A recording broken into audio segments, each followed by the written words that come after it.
Welcome, ladies and gentlemen. It is Thursday, November the 30th, 2017. Where in the sweet and sour, merciful baby Jesus did the month of November go? You might want to unmute yourself on Discord there, Mr. Black. And it's gone. And it's gone. It's out of here. And it's gone. Holy crap. Yeah, welcome, ladies and gentlemen. It is another episode of Technical Alpha, episode 38, to be specific, as we are ever approaching episode 50. It's coming. It's coming. It's coming. We're getting there. We're getting there. Gentlemen, Mr. Black, Mr. Panic, how are you both doing today? I'm good. Spent the day just looking at crypto charts, and I actually streamed on YouTube for 7.5 hours. Shh. Shh. Don't say that. Hey, it's not gaming related. It was all crypto related. So, what about IRL? You know what we need, Jeff? We need a finance section on Twitch now. Twitch finance. Twitch finance. I got 1,100 viewer hype, which is great. Oh shit! So that was cool. It was a big day. That's actually impressive. Yeah, it was a big day. The community's really growing over there, and yeah, I've just been busy. Today was a big day in the world of crypto. You know, Bitcoin has gone over $10,000. Makes you think. Does streaming on YouTube with the subscriber counts that we have really net more viewers during live streams? I can guarantee you, it does. I got a question for both of you while we're on the topic of finances and currency. Okay. What do you guys have your thermostat set to right now? I have mine's at 21. Adam doesn't have it set. Adam is going with the natural atmosphere of cold. I have it set to wear a hat and 2 sweaters. No, it's it's actually at a balmy 15. Ooh, 15. There you go. That's warm for Adams. I'm allowing myself 15. And the rest of it is being heated by my 2 computers and the rest of the equipment in the room. Oh, I don't know how you do it, dude. I remember back in the day, I used to go over Adams and do recording, and it'd be in the winter time, and I used to fucking hate it. I'd have like gloves on and shit. I'd have my toque on because it's cold. I'm like, Adam, turn on some fucking heat. He's like, I'm not fucking heating up the whole house. Like, just close that door. The computer heats the room. I'm like, Jesus, man. Nope. Nope. There's 2 places in the house that have heat on through the working day. Our 2 offices. Yep. And then that's it. There's no heat anywhere else in the house. I turn the heat on, or we turn the heat on just before getting in the shower, so when you get out, you don't just, die. Yeah. And then when we're drying my laundry, because I have to hang dry my stuff so it doesn't shrink, we turn the heat on, otherwise the clothes would just literally never dry. So those are the only instances. Everything else, like we're watching Netflix at night, we're on the couch, we got 14 blankets. We can just curl I have not turned on my heat at all. Wow. It's on hold. Well, you're in that apartment living, right? Where it's the at heat 23.8. Wow. I gotta pay for my own though. Like if I turn on my heat, I actually have to pay for like the heating and stuff. The building heat. I just mean when you're in an apartment, the heat generated by every other area of the apartment kind of keeps you. There's like no building powered radiators or heating in my apartment. Yeah, I just remember when Jeff was living the apartment life, and it was the opposite of him coming over and freezing to death. I'd go over to Jeff's place, specifically the one that was off of Northwest Arm Drive or whatever. On Parkland. Yeah, is that the one? Yeah, Cleveland lives down there now, actually, and cool. I think possibly. This is a good chance it's the same buildings. Yeah. There you go. Yeah, those are nice buildings. They're nice buildings over really, there. Like, really not bad at all. But hot as Hades in the summertime. Holy shit. You go over there, and Jeff wasn't even on the top floor, I don't think. Like, no, I was on the second. There was one floor above me. Yeah, like like top floor apartment, you really get fucked. Like it's on the top floor of this wing. Yeah. Yeah. But it was bad. You go over and you die. It was so hot. Like like Kayla would have fans in random corners, not doing anything. It's making you feel good about yourself. You get the fan turned on. Like if I sit here, maybe I'll cool down. No, you're not gonna cool down at all. You're gonna die. The best thing I did was get my windows resealed. Like I think a year ago they were having problems, such that if I like put stuff up, like you could actually feel wind coming in. But, yeah, like, that's a good time to get them resealed. Moment I got them resealed, temperature in the apartment went up like 6 degrees. So I'm just like, yeah. If you feel a breeze coming through your window and your window is shut, you might need to reseal your windows. That stuff. Yeah, it's a good thing. Outside of that, how are you doing this week, Mr. Panic? Anything exciting happen in your life? I got some stuff going on. Not really podcast worthy, but other than that, work is going awesome. Good. And got some packing stuff done for the podcast. Good. So that's also good. Soon. Lovely. Soon.tm. We're gonna trademark that. Yeah. Yeah. We are. Hey man. And we're gonna it's create like T-shirts out of it, and then we're not gonna get shipped out. So. 500 plus packages. All right, it's a lot. Not bad though. 500. Holy shit. Yeah. Holy dear but God. Yeah, also want to let you guys know. I don't think Panic knows. Adam does. I won't be here next week, so I'm gonna be away. We assumed that. Yeah. I'm gonna be in Baltimore with Under Armour. So I signed a pretty cool deal with them. I'm going to be flying out and playing something that I'm absolutely horrible at, NBA 2K18. I'm going to be going to their headquarters. I got invited out.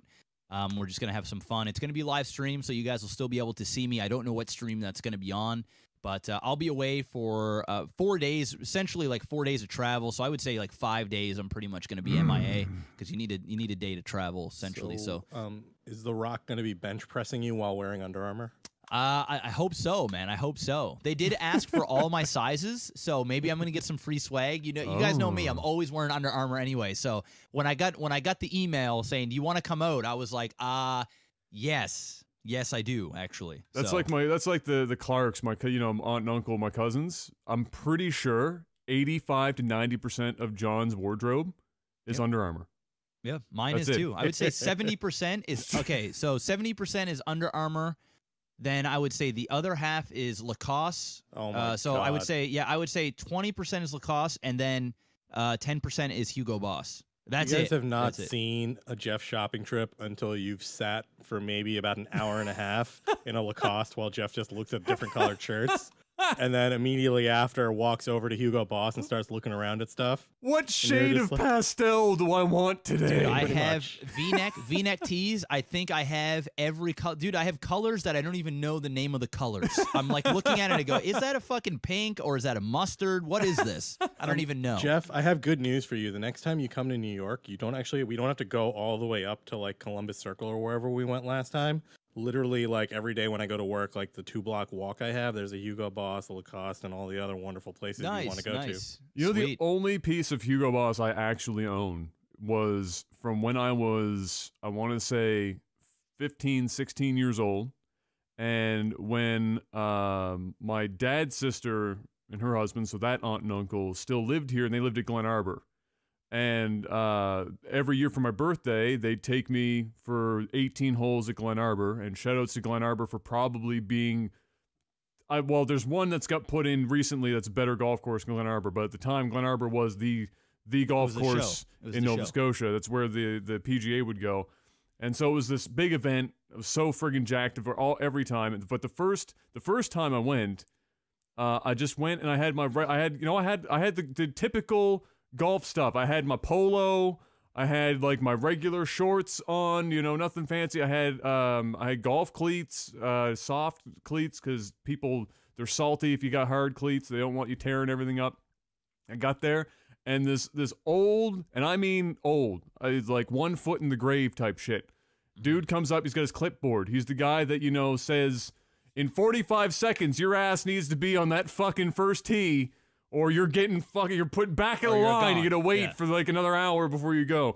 And this guy comes up and he's like elevator looking over everyone in the party. So he looks at, Uncle Andre, and he's, Andre's all set to go because he lives on like the property or whatever. And same for my Aunt Jan. Looks Dad up and great. Looks at me and he's like, this is just not gonna do. And Dad was like, what do you mean? He was like, the shorts that you can't wear khaki shorts here. They were khaki shorts. They were like, Kankies. Like just with, I don't know, maybe they just don't like pockets. I actually don't know why. Shorts are so useful. I don't know why it was a problem, because normally I'd have like, you know, like I have a place for my golf glove and like tees and stuff. It just made sense to have that stuff. So he's like, no, I can't let you on the course. And so I was like, oh, okay. So he said, but we've got some stuff at the pro shop and that, you know, you could pick up. Okay, that upsell the Hugo Boss. The upsell, the Hugo Boss. Only thing they carried, Hugo Boss shorts.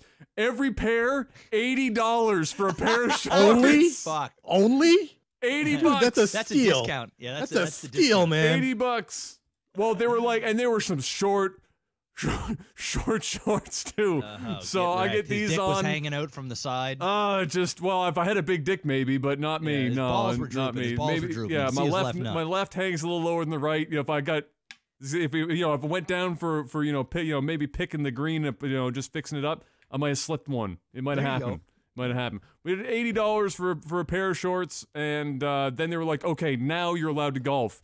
And I got up on that tee, and on the first hole, there's like, I don't know, you have to go for about 200 yards before you hit fairway. And everyone's hitting, wood, whatever, off of this tee. And I get up, and I can't hit a wood to save my fucking life. Just can't do it. Can't hit a driver. Still can't to this day. But back then, for whatever reason, when swing was different, whatnot, I could use a 7-iron for 90% of what was required on a golf course. I was the same way. So I got up, and I just fucking... It was probably the greatest 7-iron of my life. Like, I could hit a 7-iron pretty friggin' far, but for whatever reason, this one day... And I'm not like Jeff. Pressure, fucking, I buckle under pressure. I had like this is Glen Arbor. There was probably 30, 40 people watching me go up with a 7-iron in hand. And I was like, and I'm a teenager too, so I was like, oh God. And so I get up there, but I fucking crushed this 7-iron. Soaking it up. He did the swing and then he just sat there for a second. I held it. Just looked at it. I just held it. Form, and everyone's like, I just got a little golf clap for it. Actually, the guy was like, "What did you just use?" I was like, "That was my 7-iron." He was like, "Holy shit!"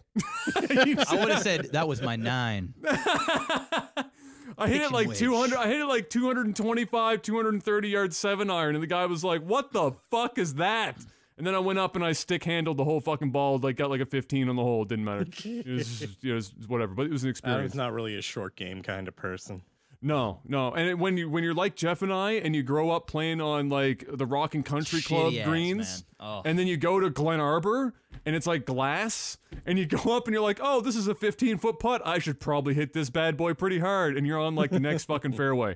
You just get to hit the ball, rockets off. But video games, guys. What? Video games. Believe it or not, about those. We talk about them here. Technical Alpha.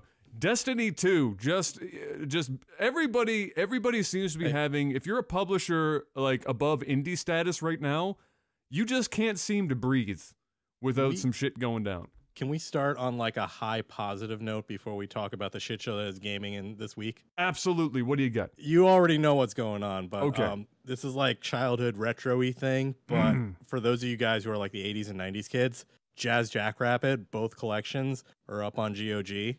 Yes. And they're fully remastered and they're getting awesome reviews. Yes. So, like, I'm definitely going to be doing that this weekend, but I figured everyone else might enjoy that. I was more interested in the fact that Descent 1, 2, and 3 were on that list. Yes. But, yeah, like, it's like a real high point of, like, platforming from back in the classic days. So before we jump into the shit show of Destiny. Jazz Jackrabbit. I'd be down for some Jazz Jackrabbit, probably. I lied. I probably wouldn't be. The soundtrack in it's awesome, though, dude. It's got, like, the awesome, like, chiptune type music. If I want to go far enough back for platforming, just give me Commander Keen. Like, if I'm going to go back that far, I might as well just do Commander Keen and call it a day. Just skip everything. You probably get a ton of viewers for that, too. No. Probably not, but, would it be nice? Yeah. Will it happen? No. Hey, Destiny 2. So we've already talked about, last week we went into the loot box thing with EA and whatnot, and then Destiny 2 had some fiasco-y shit a couple weeks ago, and then after the dust barely settled, I mean just the last particle hit the ground, shit kicked right back up again in like 2 seconds, and it's because apparently they were getting a little funny with the experience bar for people in the game, late game. So for those who don't know how this works in Destiny 2 as it stands, like Destiny 1, there's nothing to do at the end of the game right now except for grind the same like open world quest line event shit over and over and over again to earn bright engrams, which is essentially a loot box, which gives you cosmetic related stuff, whether it be for your character or a ship or whatever. So that's all you do. You just grind, you get some shit, and then you open it, and you're like, oh shit, I got the same stuff, I better go get another one. You do that over and over and over again. People started noticing, because obviously in a segment like this, people grind this stuff pretty hardcore. Oh yeah. Right? They're into it pretty hard. They're doing it long periods of time. They're not hopping on going, you know what? Literally sat there with a stopwatch and timed his XP. Yes. Over, like, doing the same mission over and over. Yes. Like, hardcore. They don't just sit down and go, you know what? I'm going to squeeze in a quick 10, 15 minutes of Destiny grinding. Like, I'm going to maybe go for a 10, 15 hour sesh real quick and kind of get some of that, bright engram hype on. So they found out that the experience that they were gaining doing the same mission over and over again, while it was saying on screen that they were acquiring the exact amount of experience every single time, the same amount, the bar, the experience bar, which obviously is the thing that denotes when you get a bright engram, was like almost on like a exponential type scenario here, slowing down. So it wasn't filling up the same amount with the experience. And people were like, well, that's a little fucking weird. That doesn't make a lot of sense. So they started looking deeper and deeper into it. And sure enough, just like if you posted, you know, something to 4chan, within an hour, you know, Oprah is talking about, you know, who is this hacker 4chan. Yeah. And who raped 1,000 something, I don't know what. 1,000 dicks or whatever. Yeah, I don't know what the hell that thing was all about. But yeah, they figured it out and they were like, holy shit, this is actually happening. Like, they're dicking us fucking hard here. The longer you grind, the less experience they're giving you while still telling you that you're earning the same experience, making you feel like like it's slow, so you want to just buy the engrams instead of just grinding for long hours. And so once that came out, Bungie was like, oh shit. They got us. Hey, at least they said, yeah, we're doing it. Sorry, not working right, but we're doing it. No. Don't let them off that easy. No. Then it gets worse. Then it got worse. Shit. Don't let them off that easy. Adam's about to go in. Because, I mean, this is what really happened. They didn't say, yeah, guys, you got us. There's blood on our hands. They said, you know what? Yeah, the system's not working the way we intended it to, so we're going to fix it. So it was like a half, yeah, that's happening, and a half, it wasn't intentional. Nudge, nudge, wink, wink, you know, whatever. Deflect as much as possible. And so, yeah, so they did that. And then they had originally planned a live stream to talk about expansion stuff coming up and everything on Twitch. That was supposed to be today, wasn't it? I think it was supposed to be today or yesterday or something. And they canceled that because it would have looked a little fucked up to be talking about loot box stuff and all this other nonsense on this live stream right after getting pinned for this. So they canceled that entirely.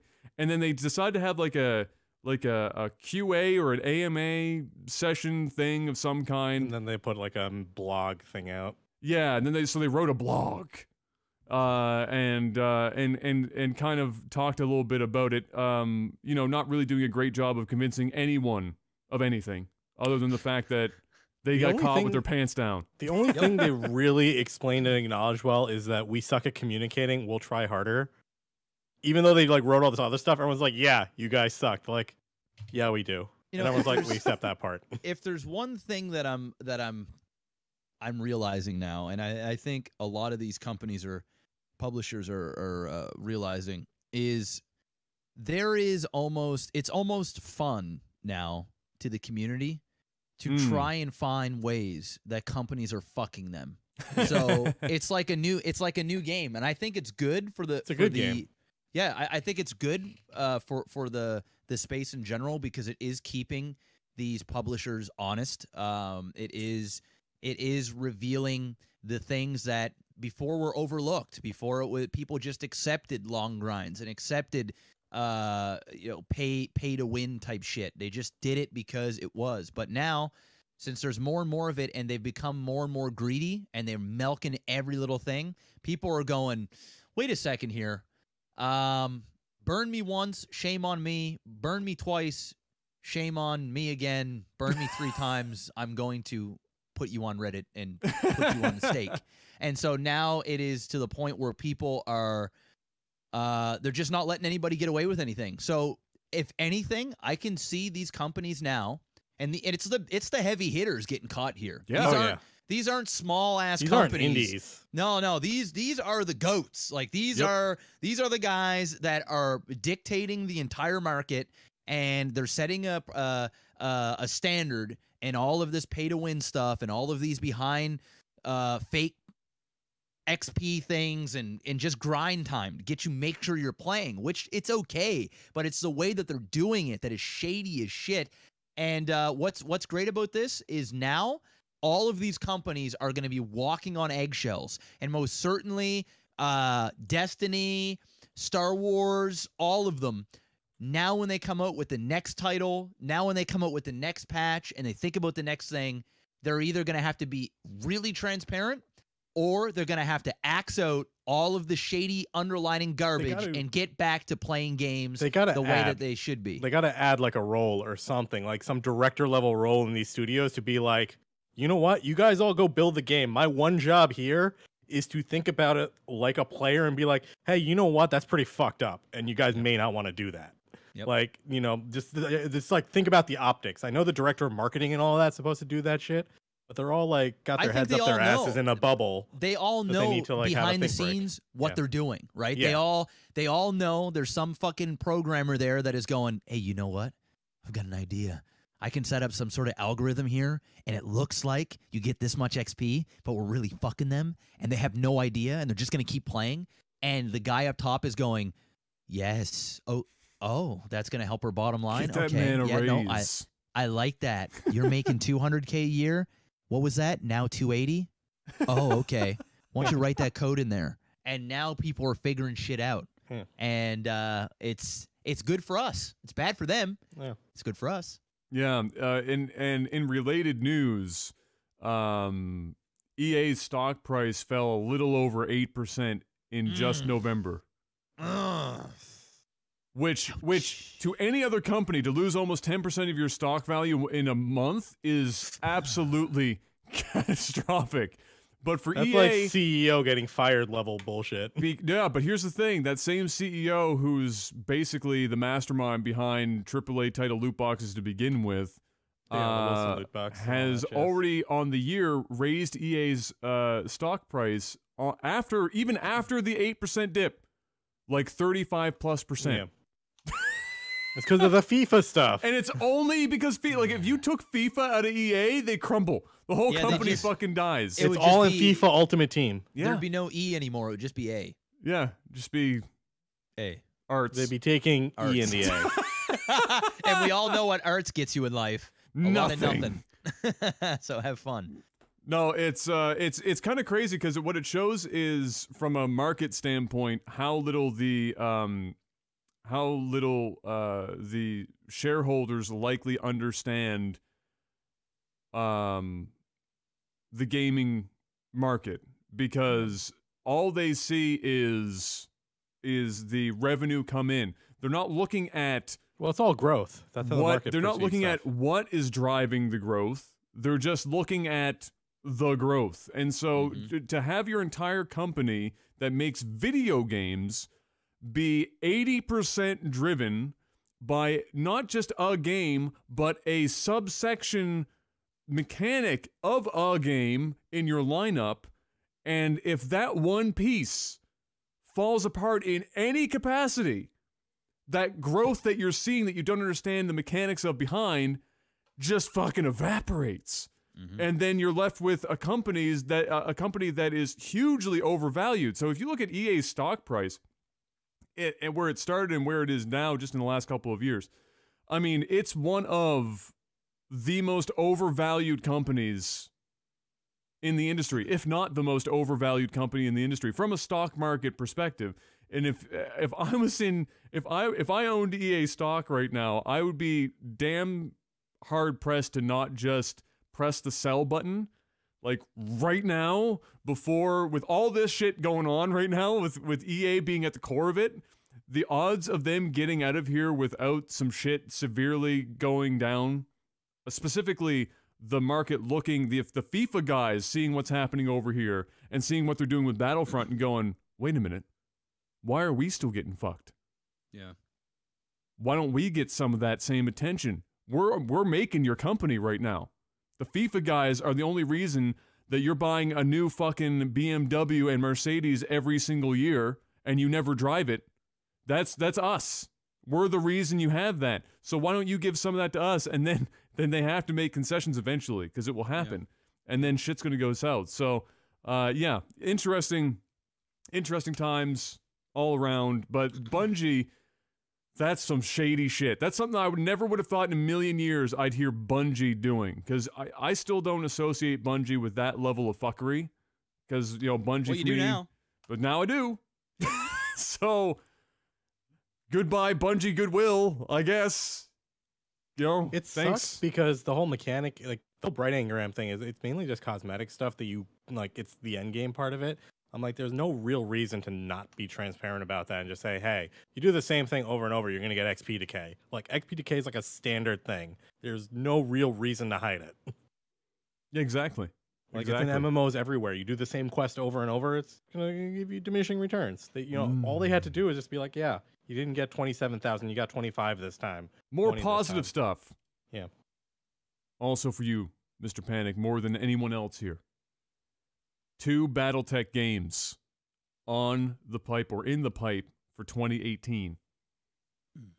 That's good shit. For those that don't know what that means, for the of all the people for the people underneath in the plebeian fan base for Battletech, that means Mechwarrior. Yay! For people that are like hardcore Battletech, that means Battletech.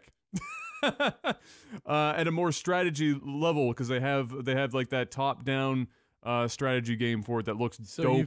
You've got 2 games coming out. One is by Piranha Games, who bought out the Battletech license, and they've been doing Mechwarrior Online, which, again, that game has gone uphill. It's actually really good now comparative to how it was when it launched. They are now doing Mechwarrior 5 Mercenaries as a single-player game like the original Mechwarriors, and they've been showing tech demos and stuff, and they are slated to release towards the end of 2018. And all the reviewers who have looked at it and have been coming out with really positive like things about it. They said there's some problems, but overall they're hyped for it. And then the other one actually goes more towards the tactical side of things, kind of like the XCOM games, and like for a more, you know, modern thing. That's done by Harebrained Schemes. They've done the, you know, Shadowrun games Shadowrun games that have been like really popular. They got Battletech license to do like a turn-based version. And they've got like a whole campaign and everything around it too, where effectively you build up like a lance of mech warriors, and then you go through like a whole campaign and story and the multiplayer stuff. I'm actually a Kickstarter backer for that one, and I've been playing the betas as they've been coming out, and the game is good. So yeah. I'm actually pretty excited for that one too. I really hope. I mean, the odds of me playing either for lengths of time are not huge. I just like that the license is still being used. Like that's what gets me going. Yeah, I'm just happy that it's being used.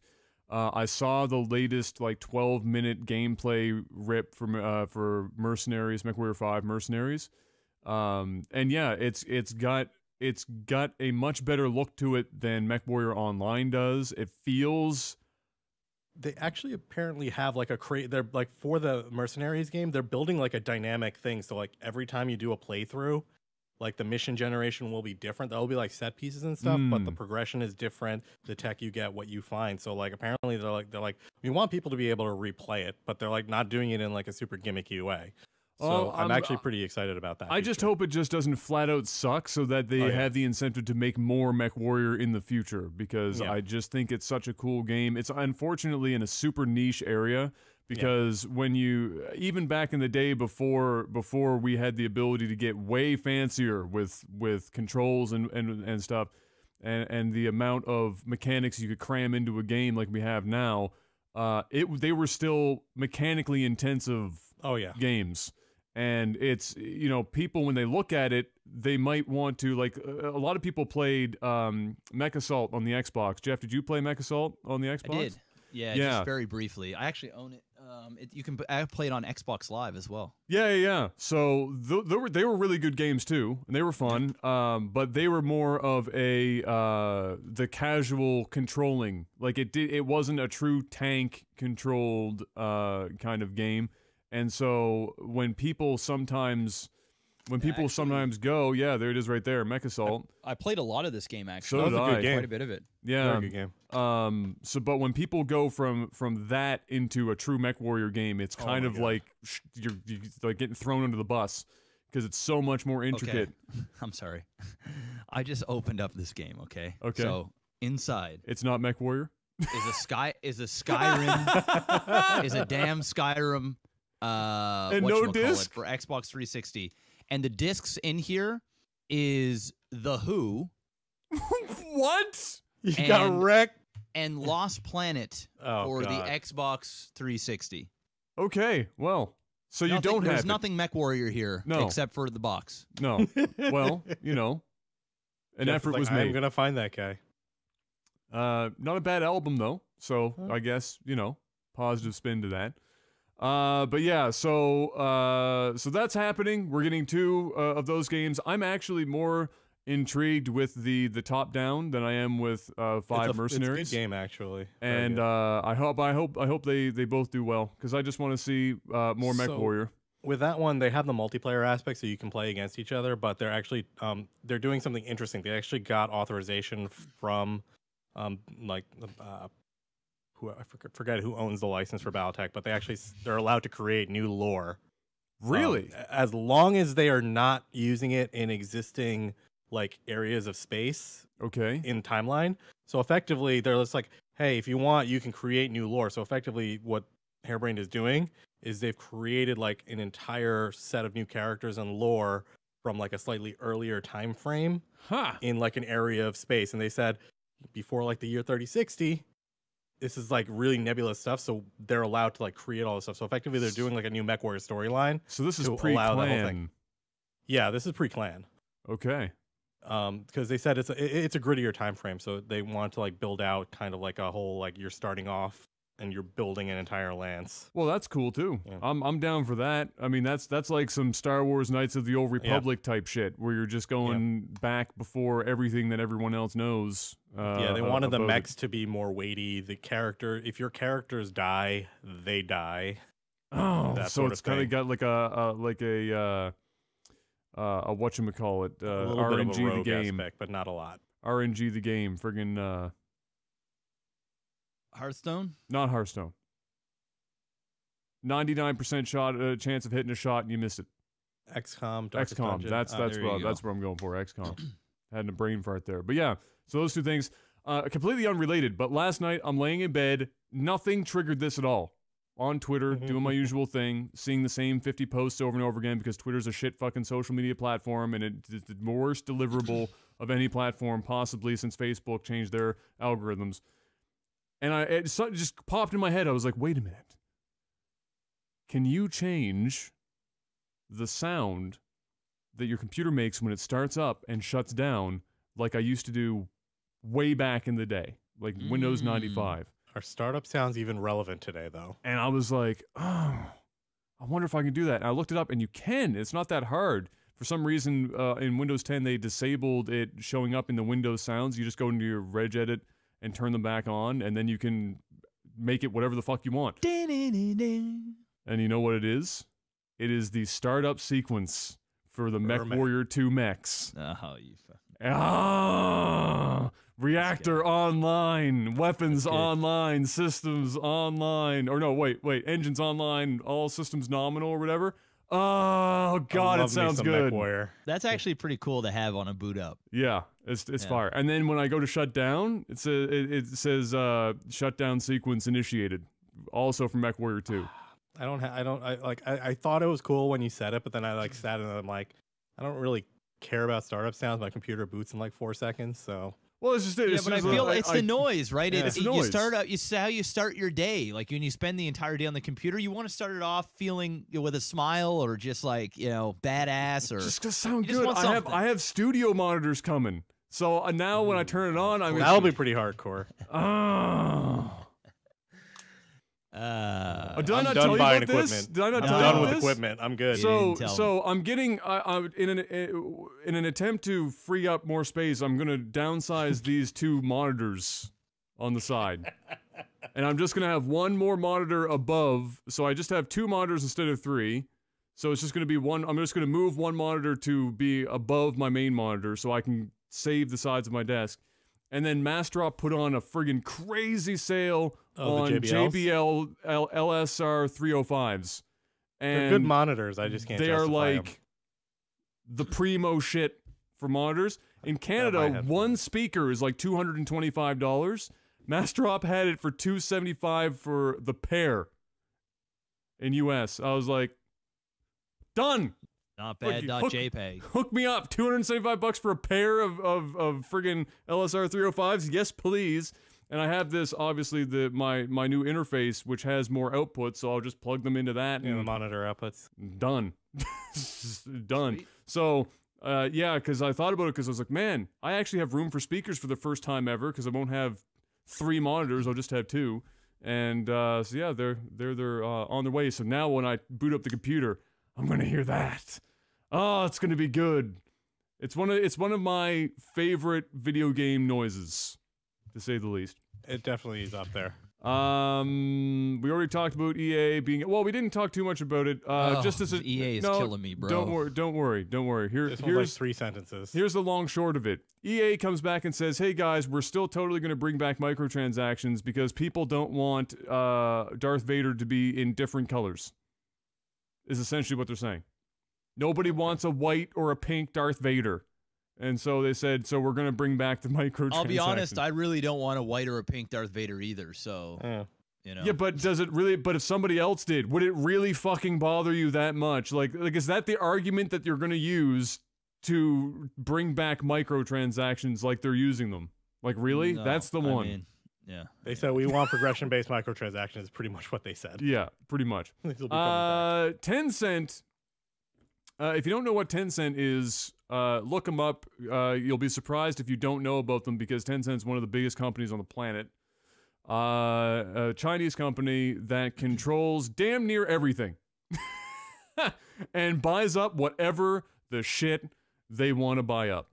And they actually have just recently got licensed to do PUBG in China. So they're the ones controlling PUBG for China. They're gonna regionalize it, so they'll change it to, for whatever they need to have in China. I don't know what the fuck needs to happen over there. But they're also going to do a mobile version. How in the shit, even on the most beautiful powerful phones that we have, do you pull off PUBG in mobile format? How does that even look? Or like, what does it encompass? It can't play like the game normally does. I would imagine it's like a third-person, like thumb-driven shooter where like your character is like kind of off to the left and you just have everything else in front of you on the right and you just kind of move around. But it'll still be like stupid as fuck, I think. Like, I just thought about it because I was like, man, you're not gonna have 100 people. I mean, they're having network problems already in China, so why not put it on the mobile network instead? I guess. I mean, sure. I'm interested just to see how they pull it off, or how they even form it. I mean, Tencent's been doing like tons of they've been porting like desktop games to phones. Like I think they have a couple of like League of Legends clones that are actually surprisingly competent. But like even then, I don't really see PUBG as a mobile game. Is Tencent the one publishing the direct ripoffs of everything, or are they the ones trying to do things above board? Because China is the land of knockoff. Like there's no such thing as a real anything in China. Everything is fake. all the time. Just completely fake. What the hell was that? What I say in it's what I say in H1Z1 and player unknown. That took a moment to register. I was just like, what was that? That's my Chinese. Oh, okay. Yeah.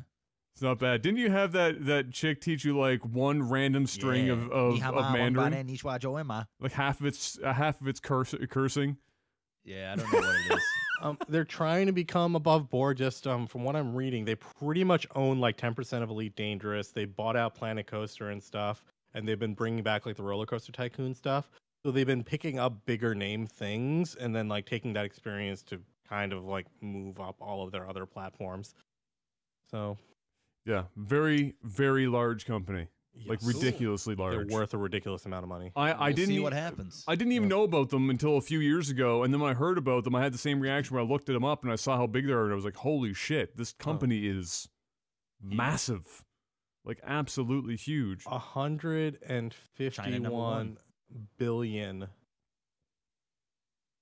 China number one. Year. Holy shit.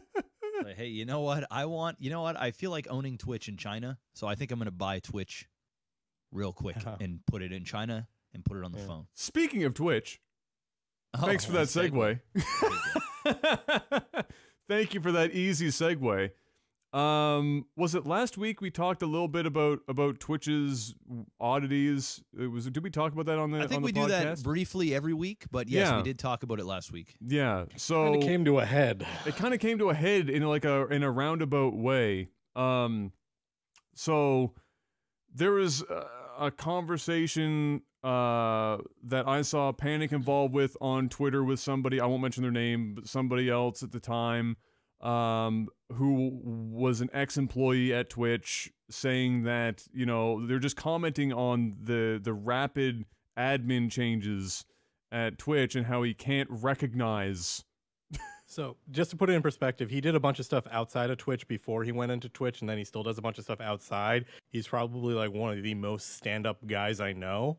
So like I was actually surprised at the statement coming out of him, because I'm like, you know what? I actually agree with it, and it's like not surprising. So you talked about it and was just and was kind of like giving a call out to streamers to kind of gauge how the streamers were feeling about some of the points that he had brought up or whatever. So that kind of conversation was going on, and then a member of my community tagged me in a tweet that linked to a Reddit post. That's the one that's in the document there, Jeff, if you're not already looking at it. Yeah, I'm reading it right now. Where somebody checked out Glassdoor, which is, if you don't know what Glassdoor is, it's basically a review site for employers. It's by Yelp employees. for companies. Yeah. It's an important website. We'll put it that much. It's not just some random website that, you know, it's not hotornot.com from like fucking 2003 where you post a picture and find out if people find you mildly attractive or not. Glassdoor.com is a legit website for this stuff.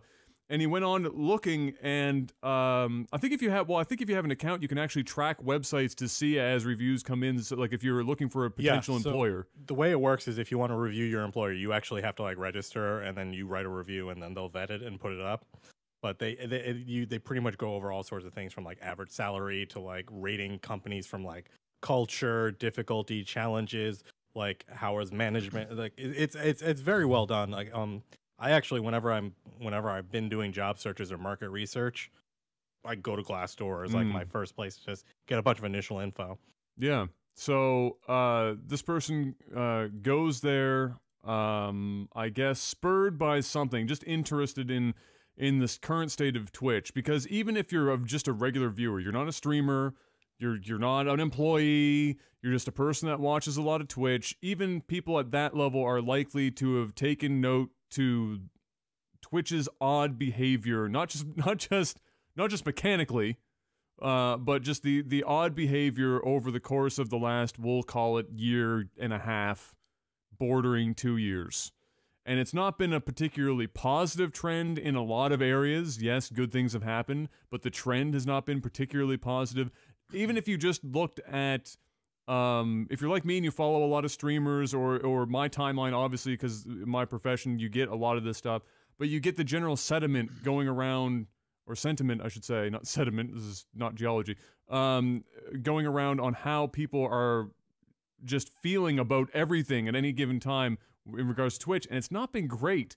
And so when this popped up, and I read the, I went to the thing. Did we put this in chat already for those who are looking to see it? No, I'll put this in chat for those who want to give it a peek-see. It started to make, and I think Panic said this is, something similar. Everything that's been going on, if you read this and you read the reviews and what they're talking about, everything that's been happening as far as Twitch goes, it all kind of brings it into perspective. Like, it makes sense now. Like, the more I think about it, the more I just want to go off on it. Like, so before the podcast, Adam and I were just sending topics back and forth. And then Adam was like, yeah, we should probably talk about the Twitch Glassdoor stuff. And I was literally like mentally fuming as I was walking home because I was just getting angrier and angrier the more I thought about it. But yeah. Yeah.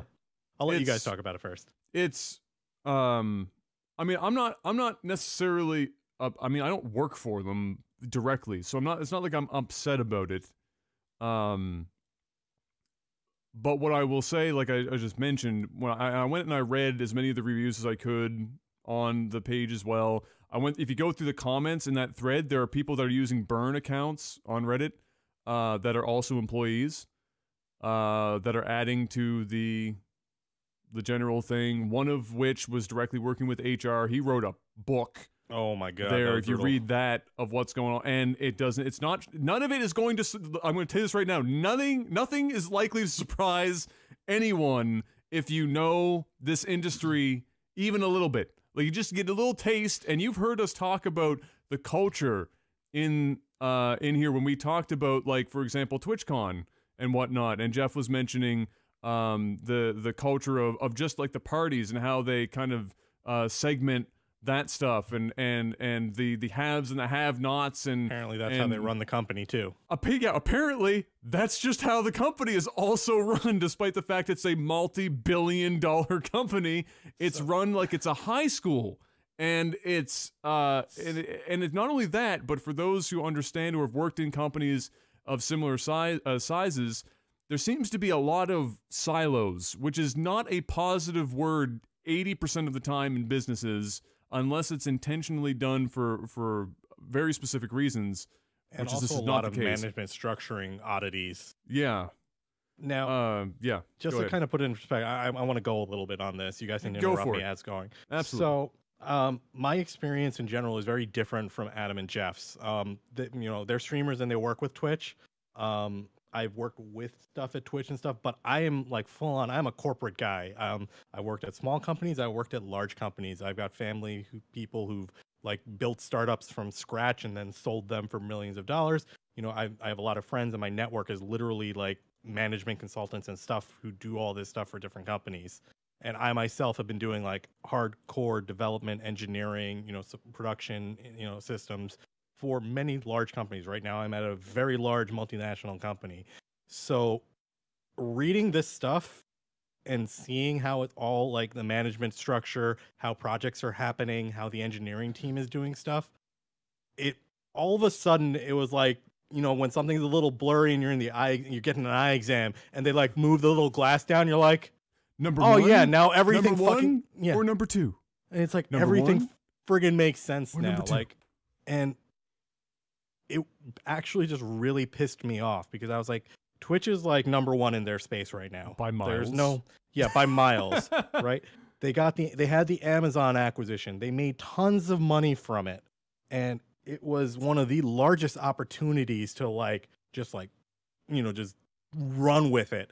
And they could have done a lot of amazing things, but then listening to I still think they did. I still think they've done a lot of this is not to take away that they've done good stuff, but just seeing the dysfunction and how they have it, all these problems we've been seeing, like with the website, the tech, how things have been confusing, random crashes, all this other stuff.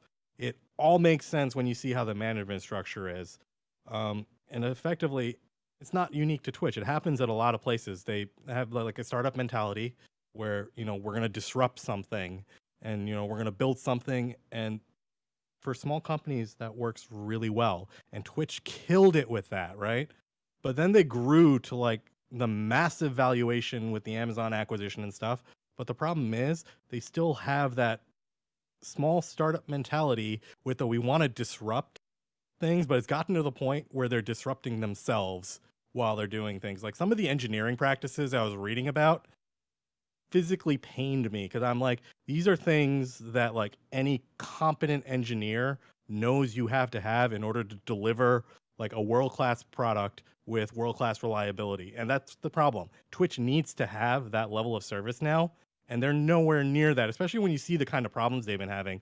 Like I guarantee, like I've had our stream up while we're doing the podcast right now, and I've had to refresh it about 7 times because it keeps pausing saying network error. Or a page will just randomly refresh saying, hey, error getting data, and then it's just going to sit there. And these are things that like world-class sites like Twitch should not be having problems with. These are like basic infrastructure things that any first-year engineering person should be able to resolve. And on top of that, they've got Amazon behind them, which is one of the largest infrastructure companies in the world.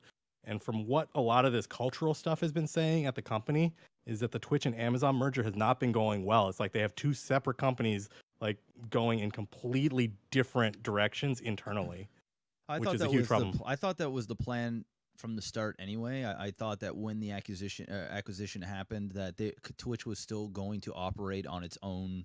No. Internal to Twitch, they have Amazon people in Twitch now too.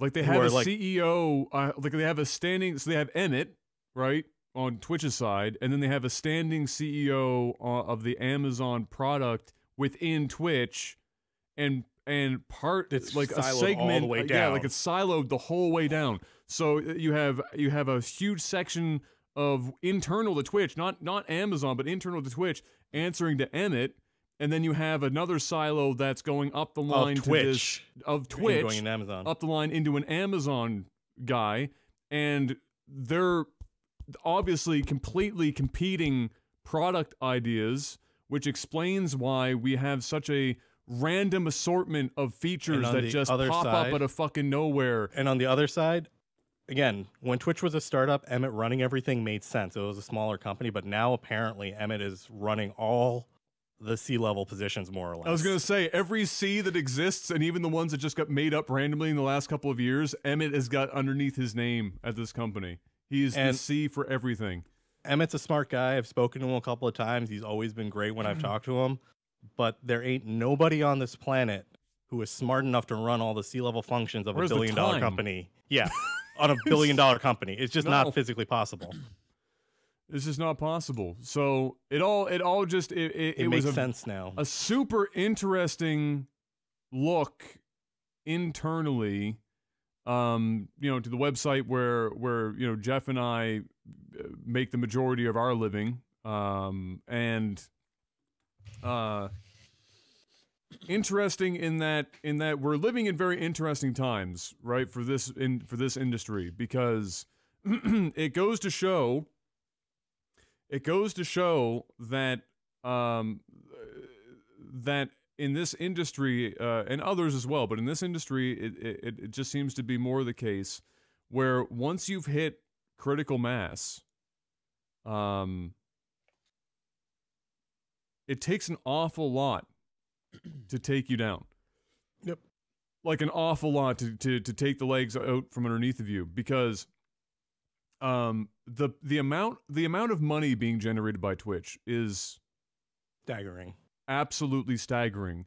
The average viewer probably, like, they might have an idea, but the amount of money that Twitch and some of the top streamers are making on Twitch is absolutely insane. There's nothing wrong with that. I don't have a problem with people getting rich. And I'm not saying there is, but what I'm saying is there's all this money being made, and it's being I'm going to call it organized chaos right now at Twitch.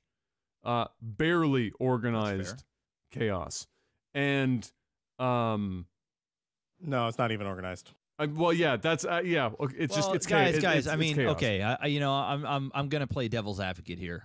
We read a post on a website, and we're jumping to conclusions You know, we don't know what it's actually like back there. We don't know if this person that wrote had a bad experience or if he really even does work for Twitch.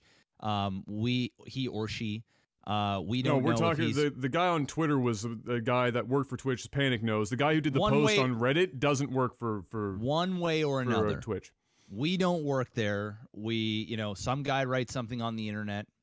We don't know what his deal is. We don't know if he got fired. We don't know if he left. We don't know if he got in a fight with somebody. We don't know anything.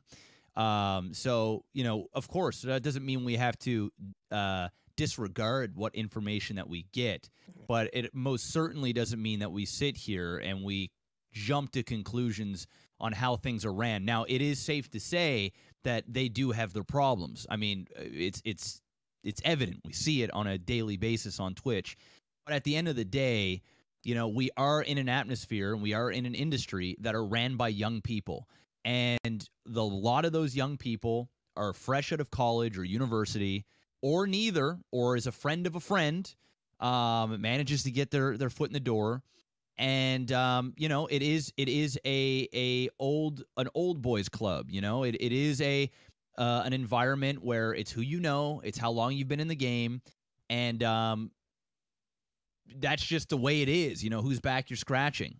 Trust me, I have had many benefits, not only just throughout streaming, but just in entertainment in general, on people that I know. In fact, you know, there are YouTubers and streamers out there that deserve to get paid. I shouldn't say that. There are streamers and YouTubers out there that I guess for what I get paid to do certain things, they should, in terms of just in numbers, I don't want to diminish my value, because I think I do a great job with sponsors and things like that. So I mean, I have my value and I know it, and I won't take anything less. But I will say, in terms of just a number standpoint, I have received, and I'm not just saying on Twitch, I'm not just saying with Twitch, but I'm talking about in the space in general. YouTube sponsorships, events, being flown out to events, you know, even things of with Riot and things just of in the past. It's all about who you know. And if you know the right people, those people know the right people, and opportunities present themselves. And that is just the nature of business in general. That's why a lot of people, even in Fortune 500 companies, you know, it is a lot of the time who you know, and not necessarily the degree you have or anything like that. And it's even more so in this industry because it is ran and created by young people. And these people do not have the traditional business sense, and they also have a type of swagger or a type of which is terrible for engineering. Yeah, and it's the truth. You know, It is the truth. But the reality of it is Twitch wouldn't be what Twitch is if we didn't have those type of inexperienced or over the top or pushing the envelope type people behind it. We always look at the bad, and we should, but we also need to realize that if some stickler from Amazon was running all of Twitch, it would become even more corporate than what it is. A lot of the things that we get probably wouldn't happen. And, you know, we take the good with the bad. And I'm not about to sit here and go on another, you know, shit fest on Twitch, because we have already aired out our dirty laundry on the things that we don't like about the site. I mean, I think even a viewer, a streamer, everybody understands some of the fundamental issues with Twitch. But to sit here and talk about the inners and how they really work when we really don't know, and I can tell you guys, and I work with Twitch much more than both of yous, I can tell you from the experience that I've had, these guys have been nice. They have paid. Yeah, that's the thing, though. You work with the business side. I'm not discounting that. I know tons of Twitch engineers, and I've talked with them, and we've had discussions. So, again, from the business side, you're 100% correct. I completely agree with you on that. Or from the engineering side, it's a completely different story. Well, we know that, and we've already discussed that on several different occasions. What is wrong with the site, engineering wise, And, you know, maybe that does stem a little bit from the incompetence, if you want to say, from the developers. I mean, you know, if it's rude for me to say that, I don't know. Obviously, there's something going on there. But they also do a lot of things right. And they have innovated and done a lot of things right as well.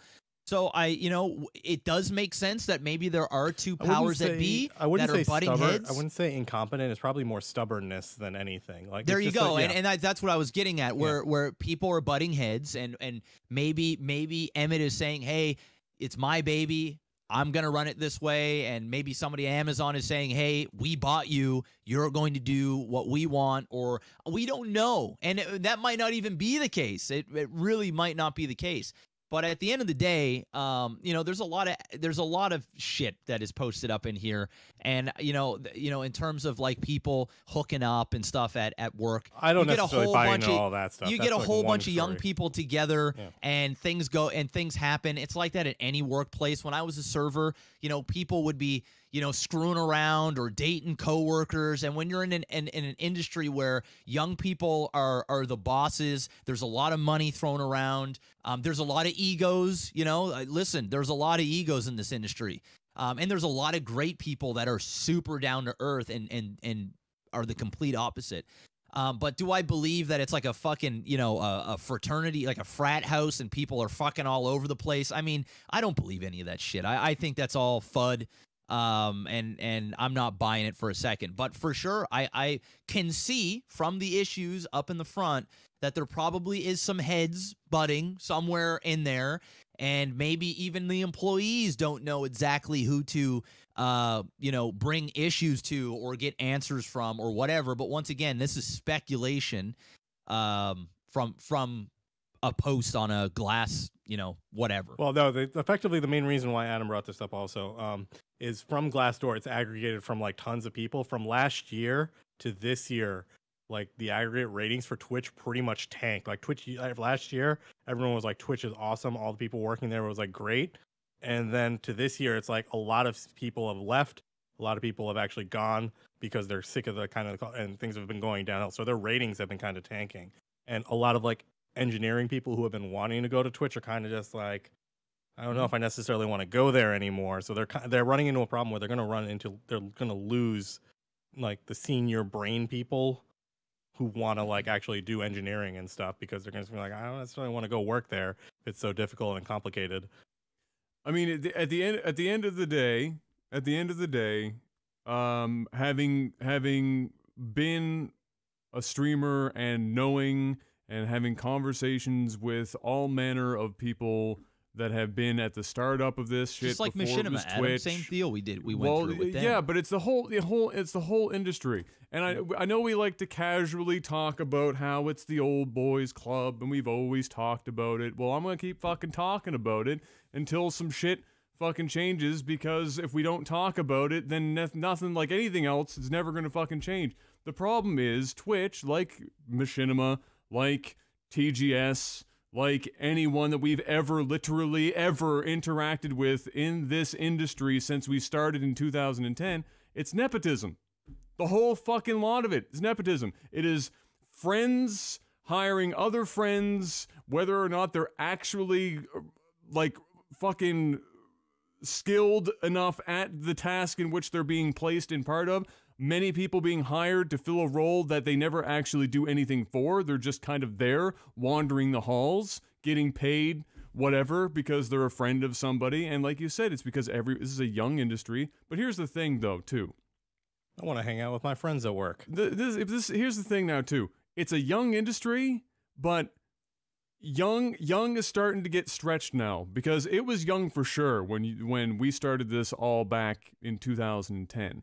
But the average age is climbing quick, because we're 7 years deep. We can't keep saying that this is a young industry for another 15 fucking years and say everyone involved in the industry is 18 female from California and looking to fuck. Like we can't say that for the rest of time. There's a point in time in which the people running these companies, and Emmett's not like a fucking spring chicken. You know, the dude's not like 24 years old heading up this company, and many other people at the top aren't all that young either. I mean, DJ Wheat motherfucker's gonna be as gray as he could possibly get here pretty soon. The dude's not young either anymore. Not everyone at the top that's making these decisions are young people. They're people that should have like some fucking decorum and some maturity. It's nice to be able to be relaxed, right? Because it's the modern age, and we don't necessarily want to go to an office with a suit and tie so that we can sit at a desk where nobody ever fucking sees us, but we're still wearing a suit and tie anyway, and be in our cubicle and do our job and talk at the water cooler about the fucking football game and then go home and pencil push for another 364 days of the year. Like, it's cool that we don't have to do that anymore. But there is a point in time in which startup companies like Panic was just describing, and it's happened many times before. It happened to YouTube, happened to Facebook, happens to Twitter. It's going to happen to anything that you will ever take part of, specifically in internet culture. There comes a time where you leave company puberty. You have to. You have to get past it, or you die earlier than you would otherwise. You eventually need to bring, like, when you're a startup, again, you have a lot of leeway. A lot of people wear different hats. It's a very chaotic time, and that's fine, because that actually gives startups a lot of agility to get things done, because they need to, because they have to keep bringing in that seed money, that funding, to keep going to the next step. Eventually, again, it's kind of like when you're driving and, you know, the clutch has to catch a gear, and, you know, so you can actually get up to speed. Eventually, you need to bring in experienced management, experienced technical people to take over roles that other people might have been handling in the startup, and that's a very difficult transition to make, because a lot of people will be like, no, this is my baby. I made this part. This is my thing. But they don't necessarily have the experience to, you know, they might be managing a team of like 3 or 4 developers. It's very different from managing a tech organization of like 50, 60 people, or even a couple of hundred people, you know? So in Twitch's case, they've scaled up. They, like, tech problems like this, when they scale up, they get infinitely more complicated. So yeah, you might have people who might know pieces of it very well, but they're not equipped to manage the larger picture of it. So that's kind of where you need, like Jeff was saying earlier, you need some of the more old school people who understand, you know, the processes and kind of like the formal stuff, because those processes were built up over long periods of time to prevent problems, to keep things smooth, to keep things operating. And for a larger company like Twitch, because Twitch can't really say, oh, we're a small company anymore. They're massive. They need to have a lot of these processes and controls in place to help the company run smoothly, and they don't have that right now. Yeah, we don't even know in the back end of things if the devs are even asked to change some of these things or fix some of these issues. We don't know where the focus is. Well, based on the people I've talked to on the tech pipeline for stuff, if they want to release like a new major feature, and a lot of developers are going to cringe when I say this. I've heard, and again, I'm not 100% sure, but they have to freeze or hold the entire site because they don't have different environments that are really properly set up to do testing and stuff. They're not running things in parallel for testing. Yeah, they're kind of doing things live by the seat of their pants. So they kind of have to freeze large portions if they want to release one feature. So like if they do something over here, they have to like hold everything steady here. And for a large code base like Twitch, that's really bad. For any sort of code base, that's really bad, and that's like really poor development form. And there's just a lot of stuff that they aren't doing, like developer-wise and tech-wise, that's like kind of accepted standards for doing things well. You know, they're not using the standard production methods. They're kind of building everything themselves. And startups do that. They'll build their own tech and then go forward. But eventually it gets to the point where you have to be like, there are people who've done individual pieces of this better than we can. And you kind of have to use like open standards to do things, because otherwise it just becomes like a monster that you can't maintain.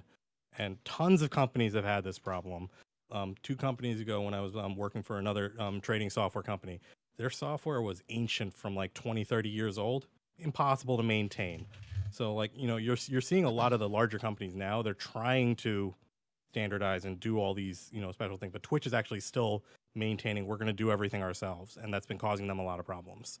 Yeah, it's all just, you know, like Jeff said, we've already talked about what we like and don't like about Twitch before, so wasn't the point of bringing this up at all. The conceptually it was just to highlight that this stuff, lines up very well with what we've been seeing, specifically in the last year. From a technical standpoint, it all makes a hell of a lot more sense. Yeah, everything just became clear. I'm like, as to why all of this stuff is going down, and it would be great from somebody who is a partner on the website to see them make changes so that these things don't get worse, because the tech issues have been getting worse. They've not been getting better. Now the video player just up and fucking literally disappears.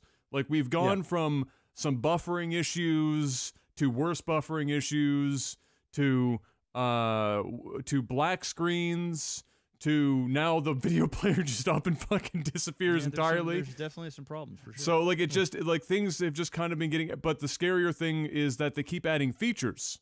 So the monster's getting bigger. I don't think that's a dev issue. I think that's just a decision-making issue. That's just product management. Well, everyone screws that up. Somebody up top is, I mean, it's not the engineer sitting there going, I wonder what we should do today. Let's just randomly go over and make Kappa pets. Let's just go fucking do that shit. Like, that's not how it goes down. Somebody at the top is going, all right, guys, we just had a meeting. We had our Monday meeting. We sat down. We had our cappuccinos, and we talked about the fact that we want to add these 14 randomly assorted fucking things to the website by fall of this year.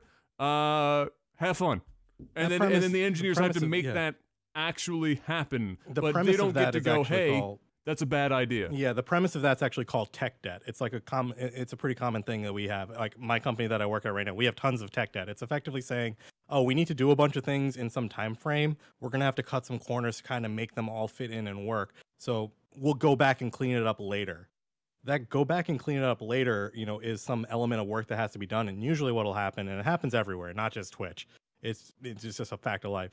Those little bits of we need to clean it up later kind of get thrown into the corner, and they'll just keep stacking and stacking up. And then eventually you'll be like, looks like my desktop with all my icons. Yes. And eventually you'll look at that. Eventually. You just I'll throw it all in a folder. And eventually you put it in a folder, and you put that folder somewhere, and then you do it again. So effectively what's happened to Twitch is they've got about like 20 monitors worth of icons right now. And they're kind of like, and they're kind of just like, you know what? Maybe what I'm going to do is, instead of cleaning up some of this, let me just make another folder and then get another monitor. Can't see it. Not a problem. Yeah. So that's why you're seeing, that's kind of why you're seeing all the tech problems on the site right now. Is just they've been rolling out a lot of new stuff. And again, some of the stuff's pretty damn cool, but at the same time, like, you have to pay that tech debt back eventually. Yeah.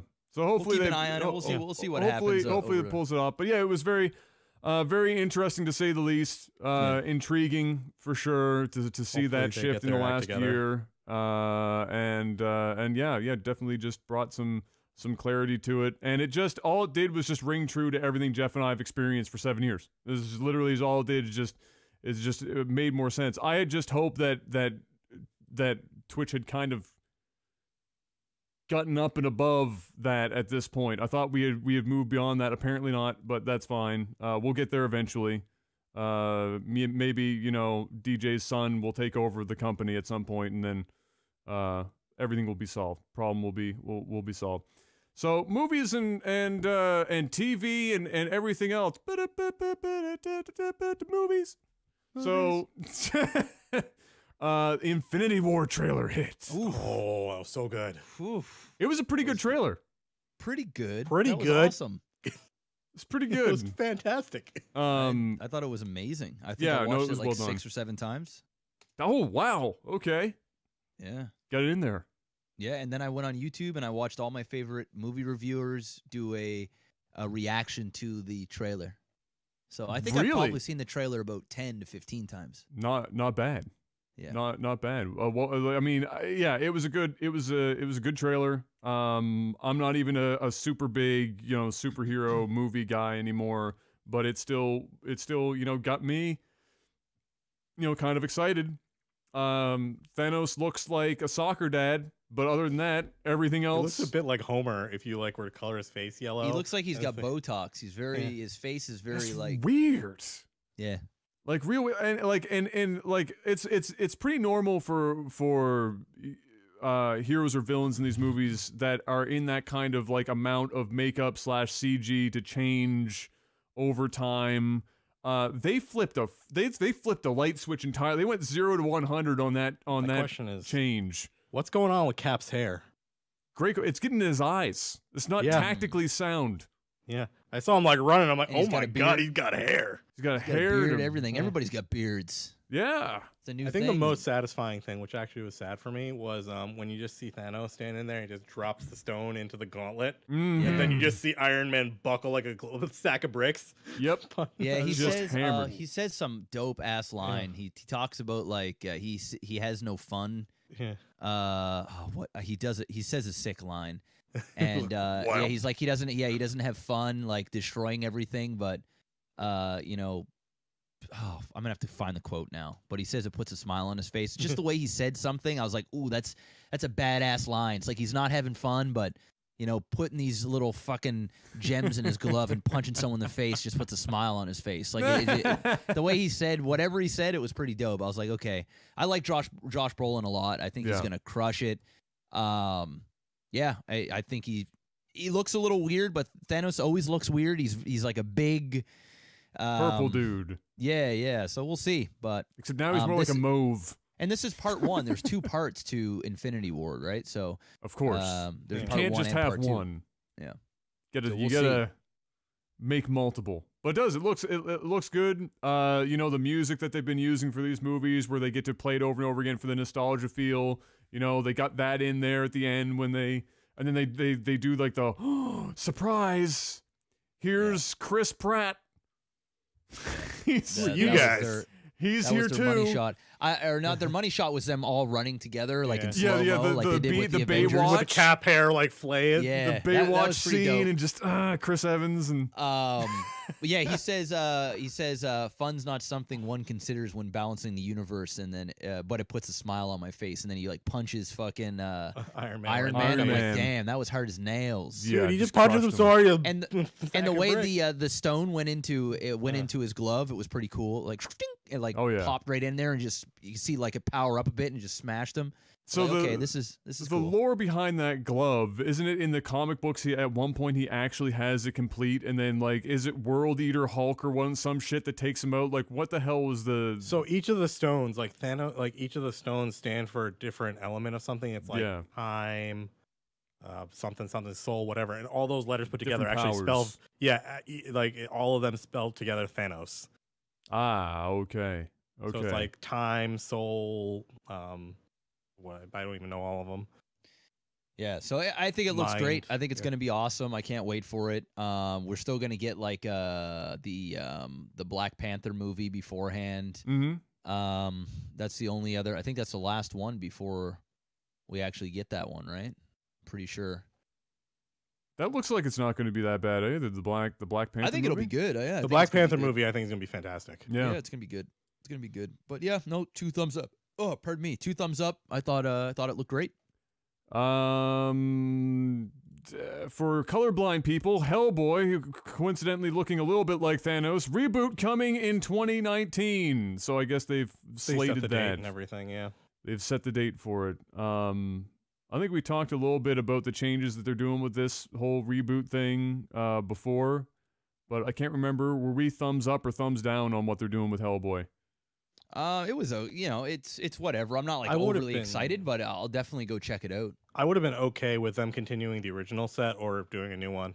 They haven't done wrong by the franchise in either way, shape, or form. Yeah, they've always been good movies, so sure, I'm down. Yeah. Lots of people still salty about Ron Perlman not being. I mean, he's getting old, right? So it's true, he is. No. But I mean, you know. You got to figure. If they create a franchise, then he would have to be signed on probably for like 6 years. It would just be, it's just not going to happen. I mean, with a head that big, though, really, can you die? Is it possible? You just die harder. Yeah. That dude has got a refrigerator on his head, like just the biggest. Like, can you? It looks like a mini fridge. He looks like one of those guys that if you fought him, the odds of knocking him out seems impossible because his head is literally just that big. You know what his head looks? You know what his head looks like? Those those rectangle bricks in Mario that come down and smash you. Like as you're walking underneath it, the one with the face with the spiky thing. Yeah, with the face thing, and it's like, boom. Oh, what are they called? And it goes down. That's what his face looks like. That's what his head looks like. What are those called? Yeah, no, totally. I get you. Yes, 100%. That's it. Yeah, I always thought that. I looked at him, I was like, man, this dude's got a meat stick for a freaking head. Like, it is just monstrous. Thwomp, that's it. The Thwomps. There you go. That's the name of him. Yeah, he looks like a Thwomp. For him. He looks like a Thwomp. Do you think it would be like if your head and your jaw and everything is just so much bigger? Do you think it actually does make it harder for you to knock the person out? I don't know. I think a weak chin is a weak chin. You look at Brock Lesnar. But he doesn't look like he's got a weak He doesn't like getting hit. Can't take a punch, so you just never know. It's true. People just have glass chins. I think everyone has some certain angle, direction, force that if you hit them, they'll crumple. And ain't nobody want to fight. I'm not gonna try. I'm not gonna try it out. I'm not gonna like sign up for that. No, ain't nobody want to actually hit Ron Perlman. He's a very nice man. He's a very nice man. And if he just if he just fell on you and went head first, you were dead anyway. So it didn't make it wouldn't make a damn difference. You'd knock him out, and then his head would crush your soul. You'd just disappear into the mists. Daisy Ridley apparently wants out after episode 9. Don't blame her. She pretty much said, "I signed up for 3 movies. I'm doing 3 movies, and that's it." Yeah, you know what though? I wouldn't be mad if that happens because I don't want 6 movies of Daisy Ridley, and I don't want 6 movies of anyone. I don't want. I'll be honest. I don't want 6 movies of a female star in Star Wars, and I don't mean that in any way against female. I think she did phenomenal in Episode 7. I think she's gonna do great throughout this entire series. But I don't want Star Wars to be some sort of like, I know they're empowering women and, more women are going to the theater and it's great. But I would love to have some dude, back. I don't know. Maybe she's a Skywalker. Maybe she isn't. This is something we're going to find out. But I would like to see Skywalker back in or some strong male Jedi or Sith Lord or something.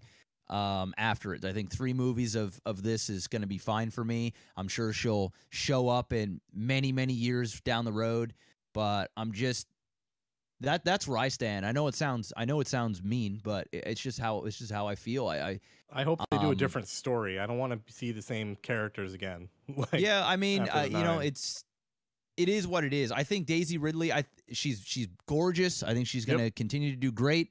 I think she'll be part of the Star Wars universe forever, no matter what. She's in there now, so we'll see her in one way, shape, or form. This could either be a marketing or a agent play where they're getting ready to renew contracts.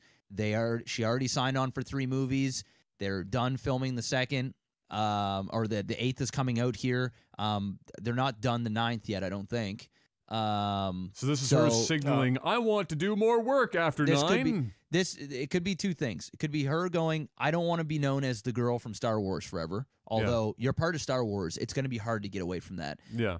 Secondly, this could just be, hey, if you want to sign me on for 3 more movies, or even a 5th or a 4th movie, you're going to have to pay me an insane amount of money. Because for sure they got her on the cheap when they sign her on. And I'm sure she got a nice kickback from the box office. I'm sure the price has gone up exponentially from episode 8 and 9.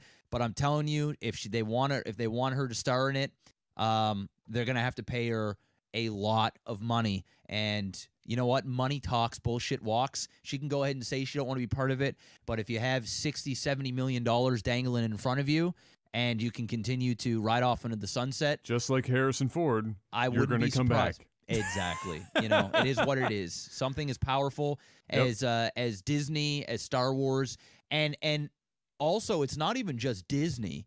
It's the fans and the diehard fans of Star Wars. She's got to deal with the pressure of walking away from fans, and that those fans will make or break you. It will be of them supporting everything that you do from here on out, no matter what. Yep. Or literally shit on everything you touch. Absolutely. Because you're the one who walked away from their true love, and that is Star Wars. So whether she wants to or not, she's going to have the pressure not only from Disney, but of the fans that are saying, listen, episode 9 ended, that's it? What happens next? You're gonna leave us here?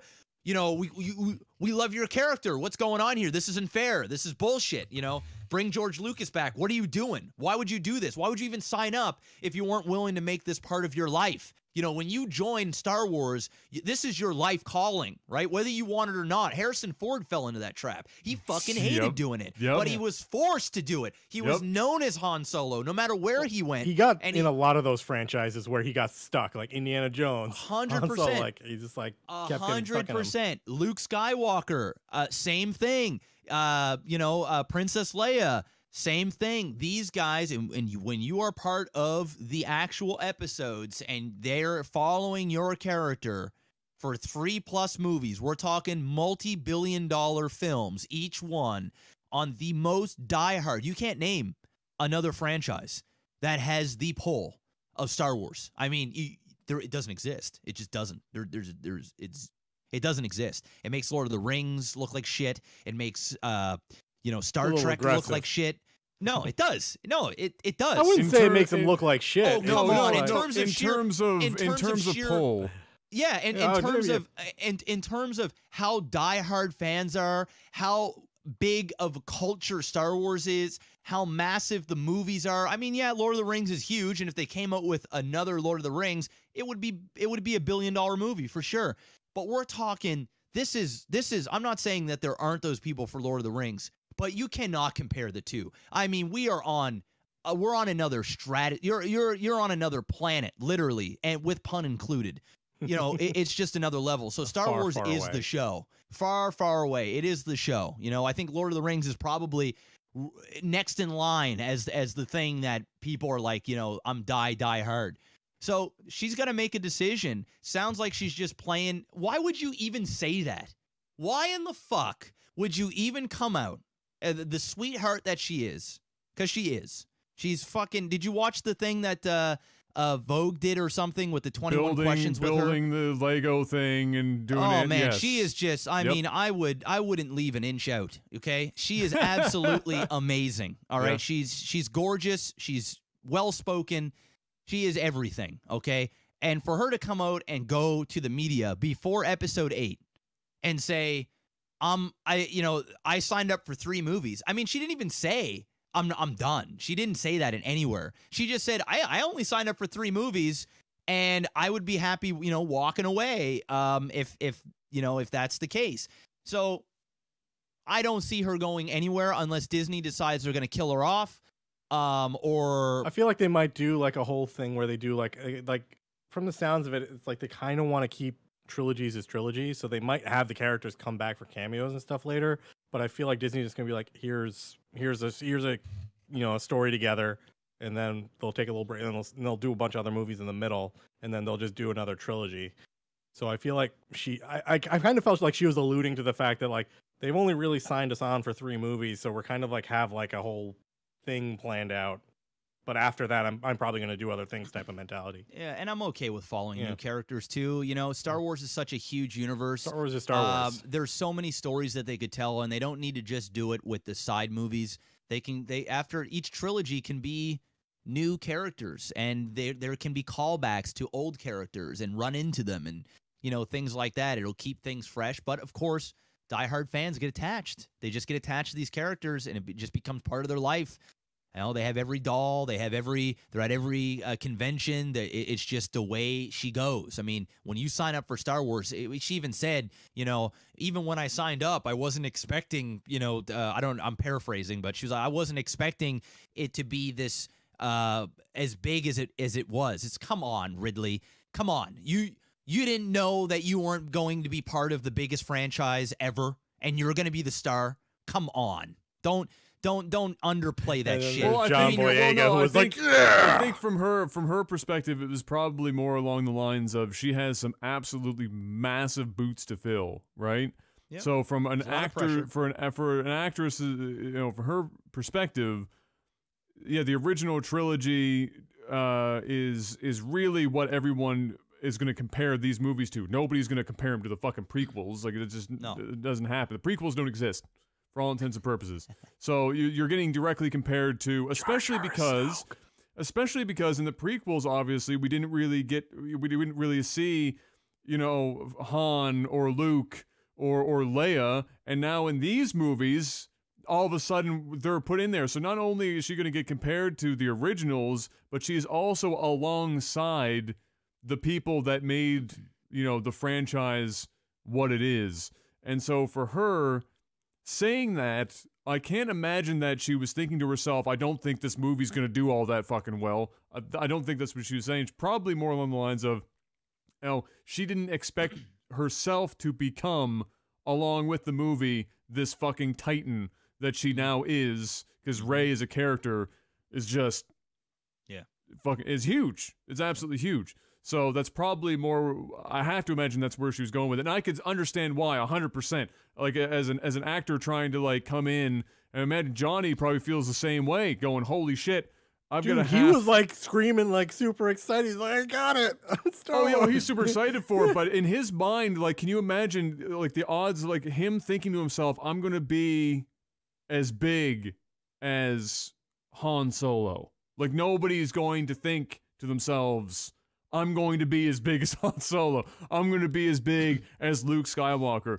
I mean, and I mean, for me, as I did enjoy episode 7. I did. I was one of the guys that, as much as I enjoyed the spectacle and everything, it's still, I couldn't get, it was hard for me to get over the fact that it was literally the first fucking movie over again, almost to a T, for better or worse. It was an awesome watch. It was amazing. Fucking super happy. I'm happy that this movie coming is unlikely to be anything related to anything else. I want something new for episode 8. It's going to be new, which is the best part of it. However, that being said, I guess somebody's going to call me a bit of a hypocrite on this, because I'm looking most forward to seeing Mark Hamill on the fucking screen for this thing for more than 3 seconds, pensively looking off into the distance.